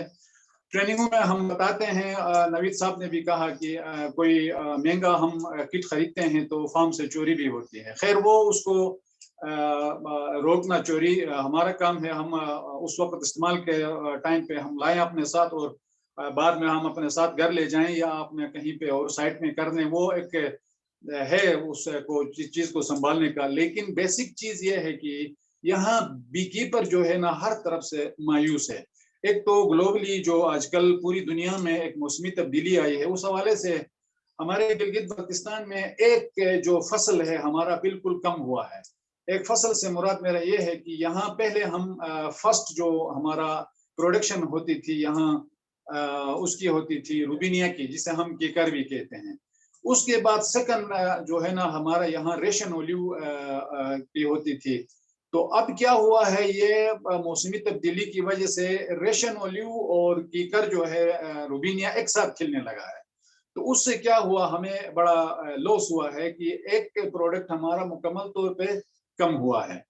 तो यहाँ पे मुख्तलिफ एनजीओज के जानिब से लोग आते हैं, वो मुख्तलिफ प्रोजेक्ट्स के नाम से यहाँ लोगों को ट्रेन भी करते हैं। तो उनका जो काम होता है सिर्फ ट्रेनिंग के हद तक होती है, बाद में कोई रिफ्रेशर या और कोई जो है ना उनको फॉलो अप नहीं होती है। तो एक बी कीपर को, अब मैं 20 साल से काम कर रहा हूँ, अब भी सीख रहा हूँ। अगर हम एक जगह में कहीं 3 दिन की या 4 दिन की ट्रेनिंग देके ये समझें कि अभी ये लोग ट्रेन हो गए हैं, ये काम कर सकते हैं, तो शायद ये जो है ना हम ठीक नहीं कर रहे हैं। मैं जो एनजीओज हैं या जो सरकार हैं या प्राइवेट तौर पे जो लोग यहाँ आके काम करना चाहते हैं या पूरे पाकिस्तान में काम करना चाहते हैं, इस पे तो गाहे बगाहे हमारे किसी मेहमान ने यहाँ पे किसी साहब ने भी बताया कि यहाँ 500 का जो है ना ट्रेनिंग होना चाहिए, तब जाके हम कोई 28,000 हैं कि कितने हैं बी कीपर उनको हम ट्रेन कर सकते हैं। गाहे बगाहे नहीं, बल्कि हर सीजन के ओपन होने से पहले मुख्तलिफ सीजन होते हैं, तो उस बी कीपर को रिफ्रेशर कोर्सेज की जरूरत है, तब जाके यहाँ हम एक्सपोर्टर को क्वालिटी हनी दे सकते हैं। तो एक और चीज मैं यहाँ ऐड करना चाहूंगा कि ये तरना फार्म की तरह अगर कोई पंजाब में भी कोई मार्केट हो, कराची में भी कोई मार्केट हो, गिलगित बल्तिस्तान में भी छोटी सी कोई मार्केट हो, तो इससे क्या होगा, एक तो बी कीपर्स को अच्छा रेट मिलने का मौका मिलेगा, मुकाबला होगी, और दूसरा क्वालिटी में भी मुकाबला होगी। पंजाब वाले कहेंगे यार सरहद वालों से हम अच्छा शेद बनाएंगे, और सरहद वाले बी कीपर्स कहेंगे जी हम पंजाब से अच्छा बनाएंगे। तो ये एक मुकाबला होगा, और इस मुकाबले में क्वालिटी का हनी जो है ना हमें मिल सकता है। तो इसके अलावा ये फूड ग्रेड जो कैंस है, हमारे नवीद साहब ने जो बात की है, बिल्कुल यही बात है। हम जब तरना फार्म जाते हैं तो अब भी वहाँ पे वही ग्रीन और मुख्तलिफ कलर के जो है ना केमिकल्स के कैन हमें नजर आते हैं। और हम अपने साथ जब विजिट के लिए हमारे स्टूडेंट्स को कभी कभी हम ले जाते हैं, तो वो वहाँ सवाल उठाते हैं कि आप लोग तो हमें क्वालिटी की बात करते हैं, ये पाकिस्तान का सबसे बड़ा मार्केट है, यहाँ पे तो मतलब ये चीज जो है ना नजरअंदाज हो रहा है। तो इस हवाले से उस मार्केट कुर्बान साहब मैं सिर्फ अर्ज करना चाहता हूँ कि अगर आप कमेंट अभी थोड़ा शॉर्ट कर दें, क्योंकि टाइम लिमिट के लिहाज से आई थिंक अगर अभी हम आपके कमेंट खत्म करें ताकि हम अगले क्वेश्चन आंसर की सेशन की तरफ भी बढ़ सकें। तो ये पिछले 1-1.5 महीना पहले ये खालिद साहब खुद भी आए थे यहाँ पे, इन्होंने हमें 2-4 दिनों की ट्रेनिंग भी दी।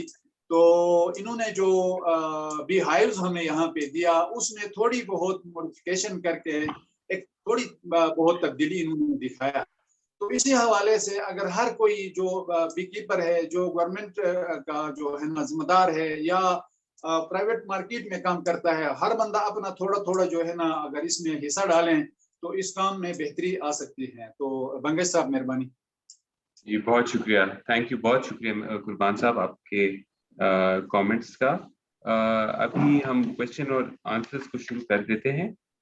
जो 2 मेन सवाल आए हैं हमारे चैट बॉक्स में, एक सवाल तो पैटेंटिंग के ऊपर है कि हम अपनी हनी को पैटेंट कर पाए या नहीं, और दूसरा सवाल है कि potential sites for farming of honeybee especially in South Punjab।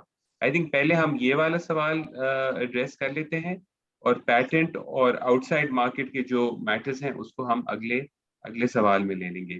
तो potential sites for honey bee keeping in specially in south Punjab. तो खालिद साहब क्या आपके पास इसका जवाब होगा? आप म्यूट पे हैं जी। जी इसमें पोटेंशियल साइट, इसमें जैसे आपके कोय सुलेमाल का बेल्ट है, हमारे पास यूनिक फ्लोरा है, ये डीजी खान से ऊपर जो इलाका है हमारा बलूचिस्तान के साथ जो बॉर्डर पे है एरिया, वहाँ पे बहुत अच्छा केशिया हनी निकल सकता है, बहुत अच्छा फ्लोरा मौजूद है उधर। और इसी तरह इधर का फ्लोरा भी सिर्फ ये डीजी खान एरिया में ही बहुत ज़्यादा है, जैसे कि फोर्ट मनरू का इलाका है, और ये सखी सरवर का इलाका है, ये तोमसा की बेल्ट है, यहाँ पे जो डेरा इस्माइल खान का जो सारा इधर का।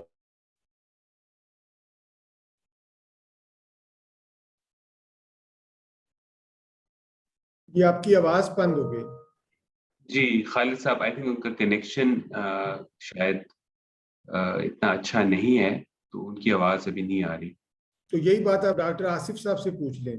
जी डॉक्टर आसिफ साहब, आप क्या इसका जवाब दे सकते हैं? जी बल्कि खालिद साहब शायद दोबारा कनेक्ट कर चुके हैं। खालिद साहब, अच्छा डॉक्टर आसिफ साहब अगर आप कुछ फरमा सकें। जी खालिद साहब ने बिल्कुल ठीक बताया सर कि ये जो हमारा कोसलमान का एरिया है, डीजी खान, फोर्ट मनरू, ये सारे के सारे पोटेंशियल एरियाज हैं। यहाँ पे थोड़ा बहुत काम हुआ है और यहाँ पे बेरी और अकेशिया के वसीम मौके मौजूद है। इसके साथ साथ हमारे यहाँ बी कीपर्स जो है ना वो ज्यादा फायदा उठा रहे हैं ब्रासिका से। ब्रासिका जो क्रॉप्स है ना ये जल्दी हो जाती हैं और ये भावलपुर साइड तक चले जाते हैं और इस सीजन में जाके वहाँ पे अपनी मक्खियों को स्ट्रॉन्ग करते हैं और अपनी मक्खियों को डबल भी कर लेते हैं और अगले हनी सीजन के लिए जो बिल्कुल ये टोबाटेक्सिन से सिट्रस वगैरह शुरू हो जाता है तो उसके लिए भी अपने आप को तैयार कर लेते हैं। एक इन्फॉर्मेशन मुझे और भी मिली है कि वहाँ पे भावलपुर में अप्रैल मई जून में तिल की फसल भी होती है। तो अगर तिल की फसल वहां पे होती है और कुछ पेस्टिसाइड ऐसे वहां पे हो जाएं कि जो मक्खियों के लिए कम नुकसानदेह हो तो वहां पे तिल की फसल को भी एक्सप्लोर किया जा सकता है। तो इस तरह ये मुख्तलिफ पॉकेट्स हैं जहाँ पे, और साहिवाल साइड पे आप देखिए तो यहाँ पे सनफ्लावर जो है वो बहुत अच्छी क्रॉप है और आजकल बी कीपर्स जो हैं सनफ्लावर में भी शिफ्ट हुए हैं और दो तरह का काम हो रहा है। सनफ्लावर से लोगों ने हनी भी लिया है और कुछ ऐसी भी कंपनीज हैं कि जो हनी बीज की मदद से सनफ्लावर के जो हाइब्रिड सीड्स हैं वो भी तैयार कर रही हैं। तो हम इसको एक पोटेंशियल एरिया समझ सकते हैं। नो डाउट के जो रेगुलर एरियाज हैं वो ज्यादातर यहाँ पे हैं, पोठोहार और मियांवाली और बक्कर और लिया साइड पे, लेकिन अभी जो है काफी सारा जो चेंज हुआ है, शिफ्ट आई है बी कीपर्स के रुझान में। तो इस तरह से बी कीपर्स जो हैं वो साउथ पंजाब से भी बहुत सारा फायदा हासिल कर रहे हैं। ठीक है, खालिद साहब आप कमेंट कर रहे थे, कुछ और कहना चाहेंगे या नहीं? आप सर अनम्यूट कर लें अपने आप प्लीज। साउथ पंजाब में क्योंकि 3 डिवीजन आते हैं हमारे, बहावलपुर, मुल्तान और डीजी खान, तो ये सिवाय मुल्तान डिवीजन के बाकी दोनों डिवीजन हैं ये बहुत पोटेंशियल है, खास तौर पे बहावलपुर में। इवन के चोलिस्तान का जो इलाका है उसमें भी बहुत से लोग हमारे एज ए इसको ब्रीडिंग साइट के तौर पे लेते हैं और मल्टीप्लाई करते हैं बॉक्सेस के। आसिफ साहब ने भी बताया कि बेरी के बाद उधर शिफ्ट करते हैं और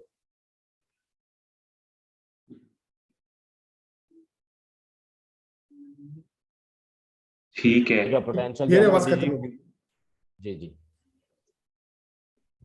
जी कनेक्शन अनस्टेबल है डॉक्टर साहब, थोड़ा सा रास्ते में हूँ, मैं कहीं पे ट्रैवल कर रहा था ट्रेनिंग के हवाले से। जी जी जी जी बिल्कुल ठीक है। खालिद साहब thank you so much. I think हम अगले सवाल की तरफ मूव कर लें। आई थिंक ये क्लेरिफाई हो चुका है, जैसे आप बता रहे थे कि पहले focus was on more on Pothohar side, but अभी बी कीपर्स और भी एक्सप्लोर कर रहे हैं। और आपने जैसे फरमाया कि कोहे सुलेमान में है और इवन भावलपुर एरिया, और इसमें सिट्रस क्रॉप जो है हमारी मिड बेल्ट जो है उसमें भी।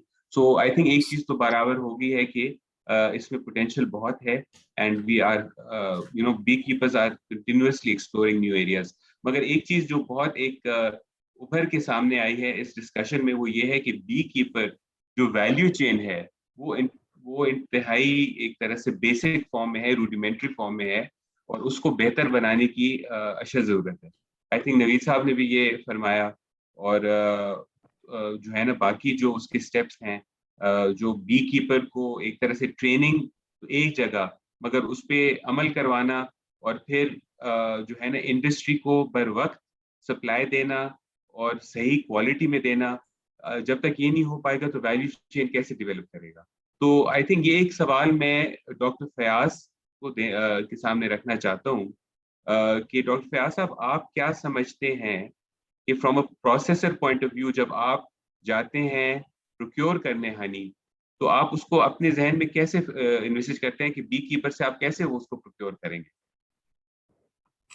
कि हमारे लिए जो मसला है कि जब हम प्रोक्योर करने जाते हैं तो हम सबसे पहले, चूंकि हमने एक्सपोर्ट भी करना है, लोगों में भी देना है, हमने फूड लॉस को भी देखना है, तो हम वहाँ से सैम्पलिंग करते हैं उनकी, और उसमें जो बी कीपर्स हैं उन तक तो अभी हम पहुंच नहीं सके। जो तरनाब मार्केट है, जब पेशावर मार्केट है, वहाँ पे जो होलसेलर बैठते हैं, बी कीपर्स अपने यहाँ शायद वहाँ भेज देते हैं, तो हम उनके जरिए फिर वहाँ से सैम्पलिंग करते हैं। और अगर हमारा डायरेक्ट बी कीपर्स के साथ कांटेक्ट हो जाए, मैं अभी सोच रहा था कि अगर एक डायरेक्टरी बन जाए बी कीपर्स की, यानी कि अगर 27,000 बी कीपर हैं और उनकी डायरेक्टरी बन जाए और हमें पता हो कि ये बड़े बड़े बी कीपर्स हैं, अभी तो जो हमारी कोई 40+ हाइव्स आ रही हैं पर बी कीपर अगर हम इस वक्त काउंट करें, लेकिन साफ ज़ाहिर है कुछ बहुत बड़े बी कीपर भी होंगे। मुझे जो बताया गया था कि 2,000 वाले भी बी कीपर्स हैं।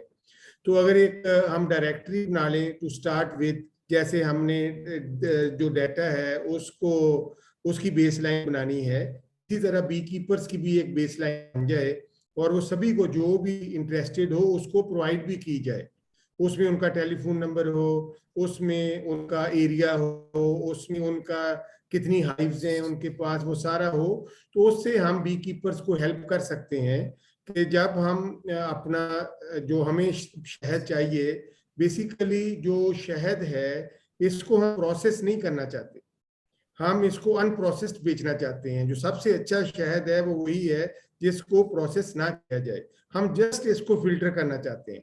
और वो जो फिल्ट्रेशन होती है उसमें ना तो हमें कोई टेम्परेचर देने की जरूरत होती है और उसमें उसकी जो भी उसका पोलन काउंट है, उसमें जितनी भी उसके एंजाइम्स हैं, कोई चीज डिस्ट्रॉय नहीं होती। तो बड़ी सिंपल इसकी प्रोसेसिंग है। लेकिन जो हमें जब हमें पीछे से मिलता नहीं है प्योर, तो हमें बहुत प्रॉब्लम होता है। तो हमें बड़े बड़े बी कीपर्स के पास पहुंचना है और उसके लिए हमें NARC, डॉक्टर खालिद रफीक साहब, डॉक्टर आसिफ अजीज साहब और बाकी जो अदारे हैं, नवीस साहब हेल्प कर सकते हैं, इनका बहुत रोल है। अब यहाँ भी देखेंगे कोई बी कीपिंग का कुछ हो रहा है तो नवीस साहब सबसे आगे आगे होते हैं, हमें इनको अप्रिशिएट करना चाहिए कि वे ये एक प्रोग्रेसिव बी कीपर है, तो हमें इनसे सीखना भी चाहिए। तो मैं यही कहूँगा कि हमें बी कीपर्स जो हैं उन तक पहुँचा दें और ताकि हम उनको ट्रेन करें, हम अपना हिस्सा डालें जो भी डाल सकते हैं एज ए इंडस्ट्रीज के अंदर। ठीक, बहुत शुक्रिया डॉक्टर आसफ। अच्छा, एक सवाल मैं पूछना चाहूंगा नवीद अहमद साहब से। बाकी भी हमारे कमेंट्स आ रहे हैं। एक तो ये है डॉक्टर आसफ के खालिद साहब ने फरमाया कि लिस्ट ऑफ बी कीपर्स शायद उनके पास अवेलेबल है, और अगर आपको दरकार है तो आप डॉक्टर खालिद साहब से उस पे जो है ना राब्ता कर सकते हैं। ठीक है, थैंक यू खालिद साहब। और डॉक्टर आसिफ साहब फरमा रहे हैं कि 3,000 ट्रेनिंग्स जो है ना bee keepers proposed within 2 years under billion tree honey initiative.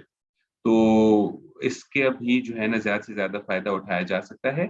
मेरा एक सवाल मैं रखना चाहूंगा नवीद अहमद साहब के लिए, क्योंकि एक जो इशू आ रहा है वो प्रैक्टिसेस का है। आपने बताया कि जो कैन्स यूज होते हैं, जो उसका मटेरियल है, फॉर्म है, उसकी जो है ना कंटामिनेंट्स आ जाते हैं। दूसरा ये पेस्टिसाइड्स का इशू है, और आपने फरमाया कि एक लेजिस्लेशन होनी चाहिए। तो नवीद साहब ये फरमाइएगा कि ये लेजिस्लेशन जो आपने जिसका जिक्र किया, इसके ब्रॉड कॉन्टूर्स क्या होने चाहिए?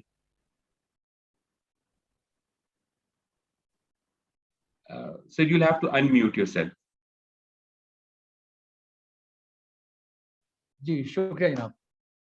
अच्छा सर, ये बड़ा बुनियादी सवाल है आपका कि लेजिस्लेशन हमने जो है ना वो बी कीपिंग के अंदर जो करनी है वो हमने स्टार्ट लेना है अपनी पैदावार बढ़ाने से। और वो पैदावार बढ़ेगी कब? जिस वक्त हम अपने कॉलोनीज को एक दूसरे से फासले के ऊपर रखेंगे और स्ट्रॉन्ग कॉलोनीज को मेंटेन कर पाएंगे। तो नंबर 1 तो ये है कि हमने डिस्टेंस मैनेजमेंट के ऊपर लेजिस्लेशन करनी है। सेकेंडली जो हमने ये करनी है कि जो हमारी माल प्रैक्टिसेस हैं जो बी कीपिंग के अंदर हो रही हैं, जैसे कि हमने मेडिकेशन तो करनी है, माइट्स के अगेंस्ट करनी है, बैक्टीरियल डिजीज के अगेंस्ट करनी है, या हम लोग उनको एक देते ही देते हैं मेडिसिन जो है ना वो प्रिवेंटिव मेडिकेशन भी करते हैं। लेकिन हमने ये देखना है कि ऐसे टाइम पे ये मेडिकेशन ना दी जाए कि जिस टाइम के ऊपर हनी फ्लो जो है वो 1 महीने के बाद स्टार्ट होने वाला हो, या एटलीस्ट हमने ये देखना है कि वो जो कॉलोनीज हम लोग मेंटेन कर रहे हैं अपनी, वो सिंगल स्टोरी कॉलोनीज मेंटेन कर रहे हैं जिसके अंदर ब्रूड नेस्ट भी होता है और वहीं पे हम हनी प्रोड्यूस भी कर रहे होते हैं। वही छत्ते जो होते हैं उसके अंदर बच्चे भी पैदा हो रहे होते हैं और उन्हीं के अंदर हनी भी प्रोड्यूस हो रहा होता है। बहुत रेयरली हम लोग बहुत थोड़े छत्ते उसके अंदर नए ऐड कर रहे होते हैं। तो ये सब के अंदर जो है ना वो जो केमिकल रेजिड्यूज है जो कि वैक्स है वो एक तरह का स्पॉन्ज का काम कर रही होती है, तो वो पकड़ लेती है, तो वो फिर हनी आता है तो उसके अंदर भी वो ट्रांसमिट हो जाता है। तो इंश्योर करना चाहिए हमें कि अभी हम लोग एक नया हमने बिलियन ट्री हनी के अंदर इंट्रोड्यूस करवाया था बी हाइव, जो कि आजकल जो क्लाइमेट चेंज हुई है उसको मद्देनजर रखते हुए किया था, कि उसमें हमने ट्रिपल स्टोरी हाइव लेकिन a little smaller in height वो हमने इंट्रोड्यूस करवाया। तो इसको अगर इंट्रोड्यूस करवा दिया जाए, या इसको कम से कम ये है कि इस तनाजर में सामने लाया जाए कि इससे क्वालिटी हनी प्रोड्यूस होता है, तो ज्यादा अगर इसको हम एक्सपेंड कर दें तो बी कीपर शायद इसको अडॉप्ट कर लें। लेकिन उसमें ये है कि इश्यूज ये हैं कि हमारे यहाँ कॉस्ट ऑफ वुड जो है ना वो बहुत महंगी हो गई हुई है। मैंने खुद ये जब बॉक्सेस बनाए थे बीटीएच के हवाले से, मैंने खासतौर पे ये जब बनवाए थे, तो मुझे अंदाजा हुआ कि हमें लोकल हनी जो वुड है हमारी वो नहीं मिल रही थी और वो बहुत महंगी पड़ रही थी। तो कैल की हम लकड़ी इस्तेमाल करते हैं, तो मुझे चाइना की लकड़ी इस्तेमाल करनी पड़ी जो कि क्वालिटी वाइज इतनी अच्छी नहीं थी। तो हमें ये भी देखना है कि फॉरेस्ट डिपार्टमेंट हमें कम से कम इतना सपोर्ट जरूर करे कि ये जो हमारा एरिया है कागान नारान का या सबात का, जहाँ से हमें ये लकड़ी मिल सकती है कायल की जो प्रॉपर है, उसे बी कीपिंग के अप्लायंसेस बनाने में हमें इस्तेमाल करने के लिए जो भी है फैसिलिटेट किया जाए। ये गवर्नमेंट ने सोचना कैसे करना है, लेकिन बी कीपिंग के लिए अगर वहां पर हम प्रोडक्शन सिस्टम बना दें इक्विपमेंट के, और वो लकड़ी का वहां पर तैयार होकर के इक्विपमेंट जो है लोअर एरियाज में आ जाए, तो इसकी सस्टेनेबिलिटी बहुत बढ़ जाएगी। बी कीपिंग के यूनिट्स जो होते हैं वो बनते हैं किस चीज में, मैंगो वुड के अंदर बनाते हैं बॉक्सेस, या बनाते हैं चीड़ के अंदर बना छोड़ते हैं, या फिर बना देते हैं इसको पॉपुलर के अंदर बनवा लेते हैं। कॉमनली यही लकड़ी इस्तेमाल हो रही होती है इसके अंदर। इसकी लाइफ कितनी होती है, टेढ़े मेढ़े हो जाते हैं, और 2 से 3 साल इसकी लाइफ होती है। जब हम बात करते हैं क्वालिटी हनी प्रोडक्शन की, तो हम बात करते हैं मल्टी स्टोरी हाइव्स की। ये जो मैंगो वुड होती है या पॉपुलर की वुड है या कोई अदर वुड है, वो कभी भी जो है ना अपनी हैयत मेंटेन नहीं करते, वो टेढ़े मेढ़े हो जाते हैं। जबकि कैल की लकड़ी जो है ये सीजन भी हो और ये वैसे भी ना भी हो सीजन, तब भी ये मेंटेन रहती है। और मेरे पास आज भी जो मैंने 30 साल पहले बॉक्सेस बनाए थे कैल के, वो आज भी वर्किंग कंडीशन के मेरे फार्म पे नजर आते हैं, जबकि मैंगो वुड के अंदर जब तैयार करते हैं तो वो नहीं मिलते। तो इसके ऊपर भी गवर्नमेंट ने हमें फैसिलिटेट करना है सर, कि हमें कम से कम बुनियादी जो हमारे है ना एरिया उसके अंदर फैसिलिटेट गवर्नमेंट कर दे। That would be a great. Perfect, perfect. Thank you, Ji. Thank you for your comment and answering the question. हमारे पास टाइम अभी थोड़ा कम रह गया, इसलिए एक और सवाल जो रह गया था उसको एड्रेस करके फिर हम ये वेबिनार क्लोज करेंगे। वो सवाल था पैटेंट्स के ऊपर, कि क्या हम अपना किसी भी वैरायटी हनी को पैटेंट कर सकते हैं या करना चाहिए। और उसके साथ एक और सवाल मैं ऐड ऑन करूंगा, वो ये है कि हमारी जो एक्सपोर्ट मार्केट है, जिस तरह ईयू में हमारा हनी बैन है, मेरे अंदाजे में शायद हमारी कोई गलत कंसाइनमेंट चली गई थी जिसकी वजह से ऐसे हुआ। क्या ये हकीकत है? तो ये दोनों चीजें अगर एक्सटर्नल मार्केट के पॉइंट ऑफ व्यू से एड्रेस कोई कर पाए वन ऑफ आवर पैनलिस्ट्स, तो please feel free to jump in. Khalid साहब, आपके पास इसके ऊपर कोई इंफॉर्मेशन है?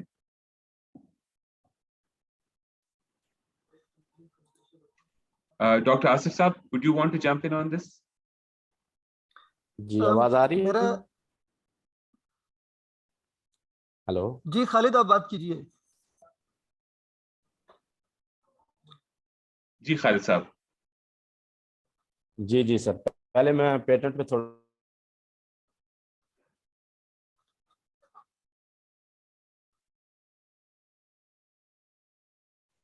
I think खालिद साहब का connection is not helping.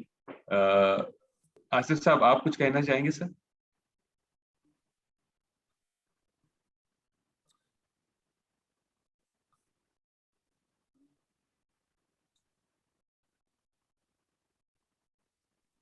Doctor Asif साहब, आप फरमाना चाहेंगे?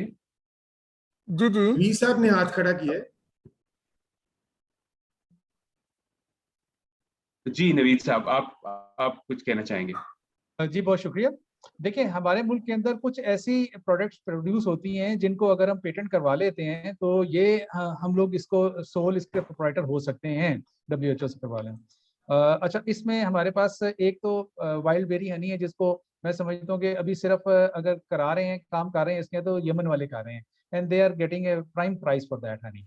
लेकिन आई डोंट नो कि उन्होंने इसको यमनी सिदर अभी करा लिया पेटेंट या नहीं करवाया हुआ। बट हमारे पास एक और प्रोडक्ट मौजूद है जो कि रशियन ऑलिव है, जो कि हम नॉर्दर्न एरिया से प्रोड्यूस करते हैं। अभी उसका जिक्र भी आया, कुर्बान भाई ने इसके ऊपर तफसीली बात की थी। इसको भी अगर हम लोग किसी तरीके से पेटेंट करवा लें तो ये एक बहुत बड़ा बन सकता है। मेरे पास एक आए थे प्रेसिडेंट एपिमोडिया के, गिलीज रोशिया, तो उसे मैं जब लेकर गया था गिलगित अपने फॉर्म्स के ऊपर, तो वहाँ जब उसको हमने ये हनी खिलाया तो he was very happy to see. तो उसने कहा यार ये है कौन सा प्लांट, जब हमने दिखाया उसको तो कह रहे फ्रांस में भी ये है प्लांट, लेकिन हनी प्रोड्यूस नहीं होता वहाँ पर इसका। तो ये ब्लेसिंग है कि नॉर्दर्न एरियाज के अंदर हमारे टेम्परेचर्स ऐसे हैं जहाँ पर हम ऑलिव का हनी प्रोड्यूस कर रहे हैं, रशियन ऑलिव का, और ये बहुत क्वालिटी का हनी भी है। ऐसा नहीं है कि ये इसको हम जब इंट्रोड्यूस कराएंगे तो ये कोई माड़ी आइटम होगी। तो ये क्रिस्टलाइजेशन भी लेट है इसके अंदर, टेस्ट भी बहुत अच्छा है, everything is good for that. तो ये बेरी और ये दो ऐसी प्रोडक्ट्स हैं हमारे पास जो कि अभी बड़ी यूनिक है, लेकिन इसमें एक काम और करना पड़ेगा कि नॉर्दर्न एरियाज की बेल्ट हमारे पास बहुत थोड़ी है। हमें फॉरेस्ट के साथ मिलके या कम्युनिटीज के साथ मिलके रशियन ऑलिव को अभी कुछ और बेल्ट्स के अंदर इंट्रोड्यूस करवाना पड़ेगा जहां पर ये सूटेबल हो सकता है। जैसे कि स्वाद का एरिया, मैं उस पर एक ट्रायल छोटा सा करके बैठा हूँ वैसे, तो उस एरिया में इसको इंट्रोड्यूस करवा दिया जाए और मजीद इसको एक्सपेंड किया जाए, तो फिर हम इसकी प्रोडक्शन भी जो है ना वो ले सकेंगे। अदरवाइज अगर इंश्योर ही ना करें प्रोडक्शन तो फिर पेटेंट कराने का फायदा कोई नहीं होगा इसका। Thank you sir. Very very interesting जी। और आपने शायद हमने अभी अपना पिछला वेबिनार किया था on olive, so I think there is a confluence olive और हनी के बीच में, तो this is wonderful to note. इसके अलावा कुछ कहना चाहेंगे जो ईयू में बैन हुआ है हमारा हनी एक्सपोर्ट, उसके ऊपर कुछ फरमाना चाहेंगे एनीवन? जी सऊद साहब, मैं थोड़ा सा बोलना चाहूँगा इस पे। जो यूरोपीय यूनियन में हमारा हनी बैन है वो हमारा जो मेन रीजन है उसको दो चीजें हैं। आवाज आ रही है जी सबको? जी जी जी जी जी जी।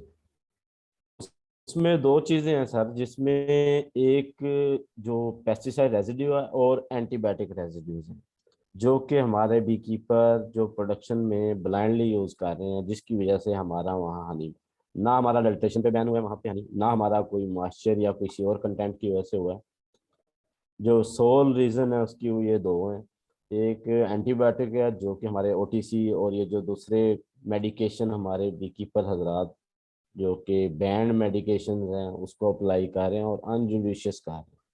और दूसरा जो है ना ये पेस्टिसाइड रेजिड्यूज, इसके जो बहुत जो हमारा जो MRL वैल्यूज हैं उससे बहुत ज़्यादा जो है ना वो वैल्यूज जो है हमारे हनी के अंदर आ रही हैं, जिसकी वजह से हम जो बड़ी मार्केट्स हैं यूरोपीय यूनियन, USA, जापान जैसी बड़ी मार्केट्स को हम ग्रैब करने में नाकाम हैं। ठीक है जी। और दूसरे कंट्रीज को वो, इवन कि इंडिया बहुत ज़्यादा मतलब ऐसे फॉरेन एक्सचेंज जो है वो कमा रहा है, लेकिन हमारा यही बात है कि जब तक बी कीपर को ही स्ट्रेंथन करके उसकी जो जिसे कहते हैं ना टेक्नोलॉजी वाइज स्ट्रॉन्ग फुटिंग पे और एडवांस ट्रेनिंग कराई जाए, उसको बताया जाए कि ये बैंड केमिकल है, आप सॉफ्ट केमिकल भी यूज़ करके जो है आप मैनेज कर सकते हैं माइट्स को, डिजीजेस को, और जदीद जो है इक्विपमेंट यूज़ करके, तो उससे जो है हम ये इससे बच सकते हैं।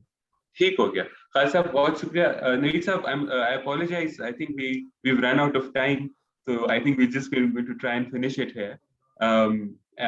So with that, मैं सबका बहुत शुक्रिया अदा करना चाहूँगा और एहसान मलिक साहब से रिक्वेस्ट करना चाहूँगा कि वो हमें क्लोजिंग रिमार्क्स दें और इस वेबिनार को इख्तिताम की तरफ लेके जाएं। Thank you. शुक्रिया सब।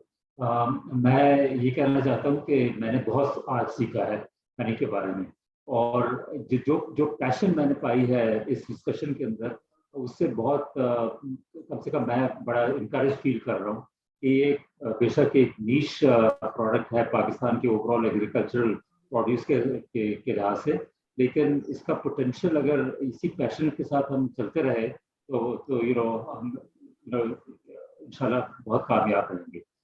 बस यही मैं कहना चाहता था। शुक्रिया बहुत बहुत आपका सबका, आपने यहाँ पे बहुत ही वैल्यूबल सजेशन दिए हैं। इंशाल्लाह हम ये कॉन्वर्सेशन को बरकरार रखेंगे और आगे लेके चलेंगे। शुक्रिया बहुत बहुत आपका। Thank you. बहुत शुक्रिया जी और खुदा हाफिज।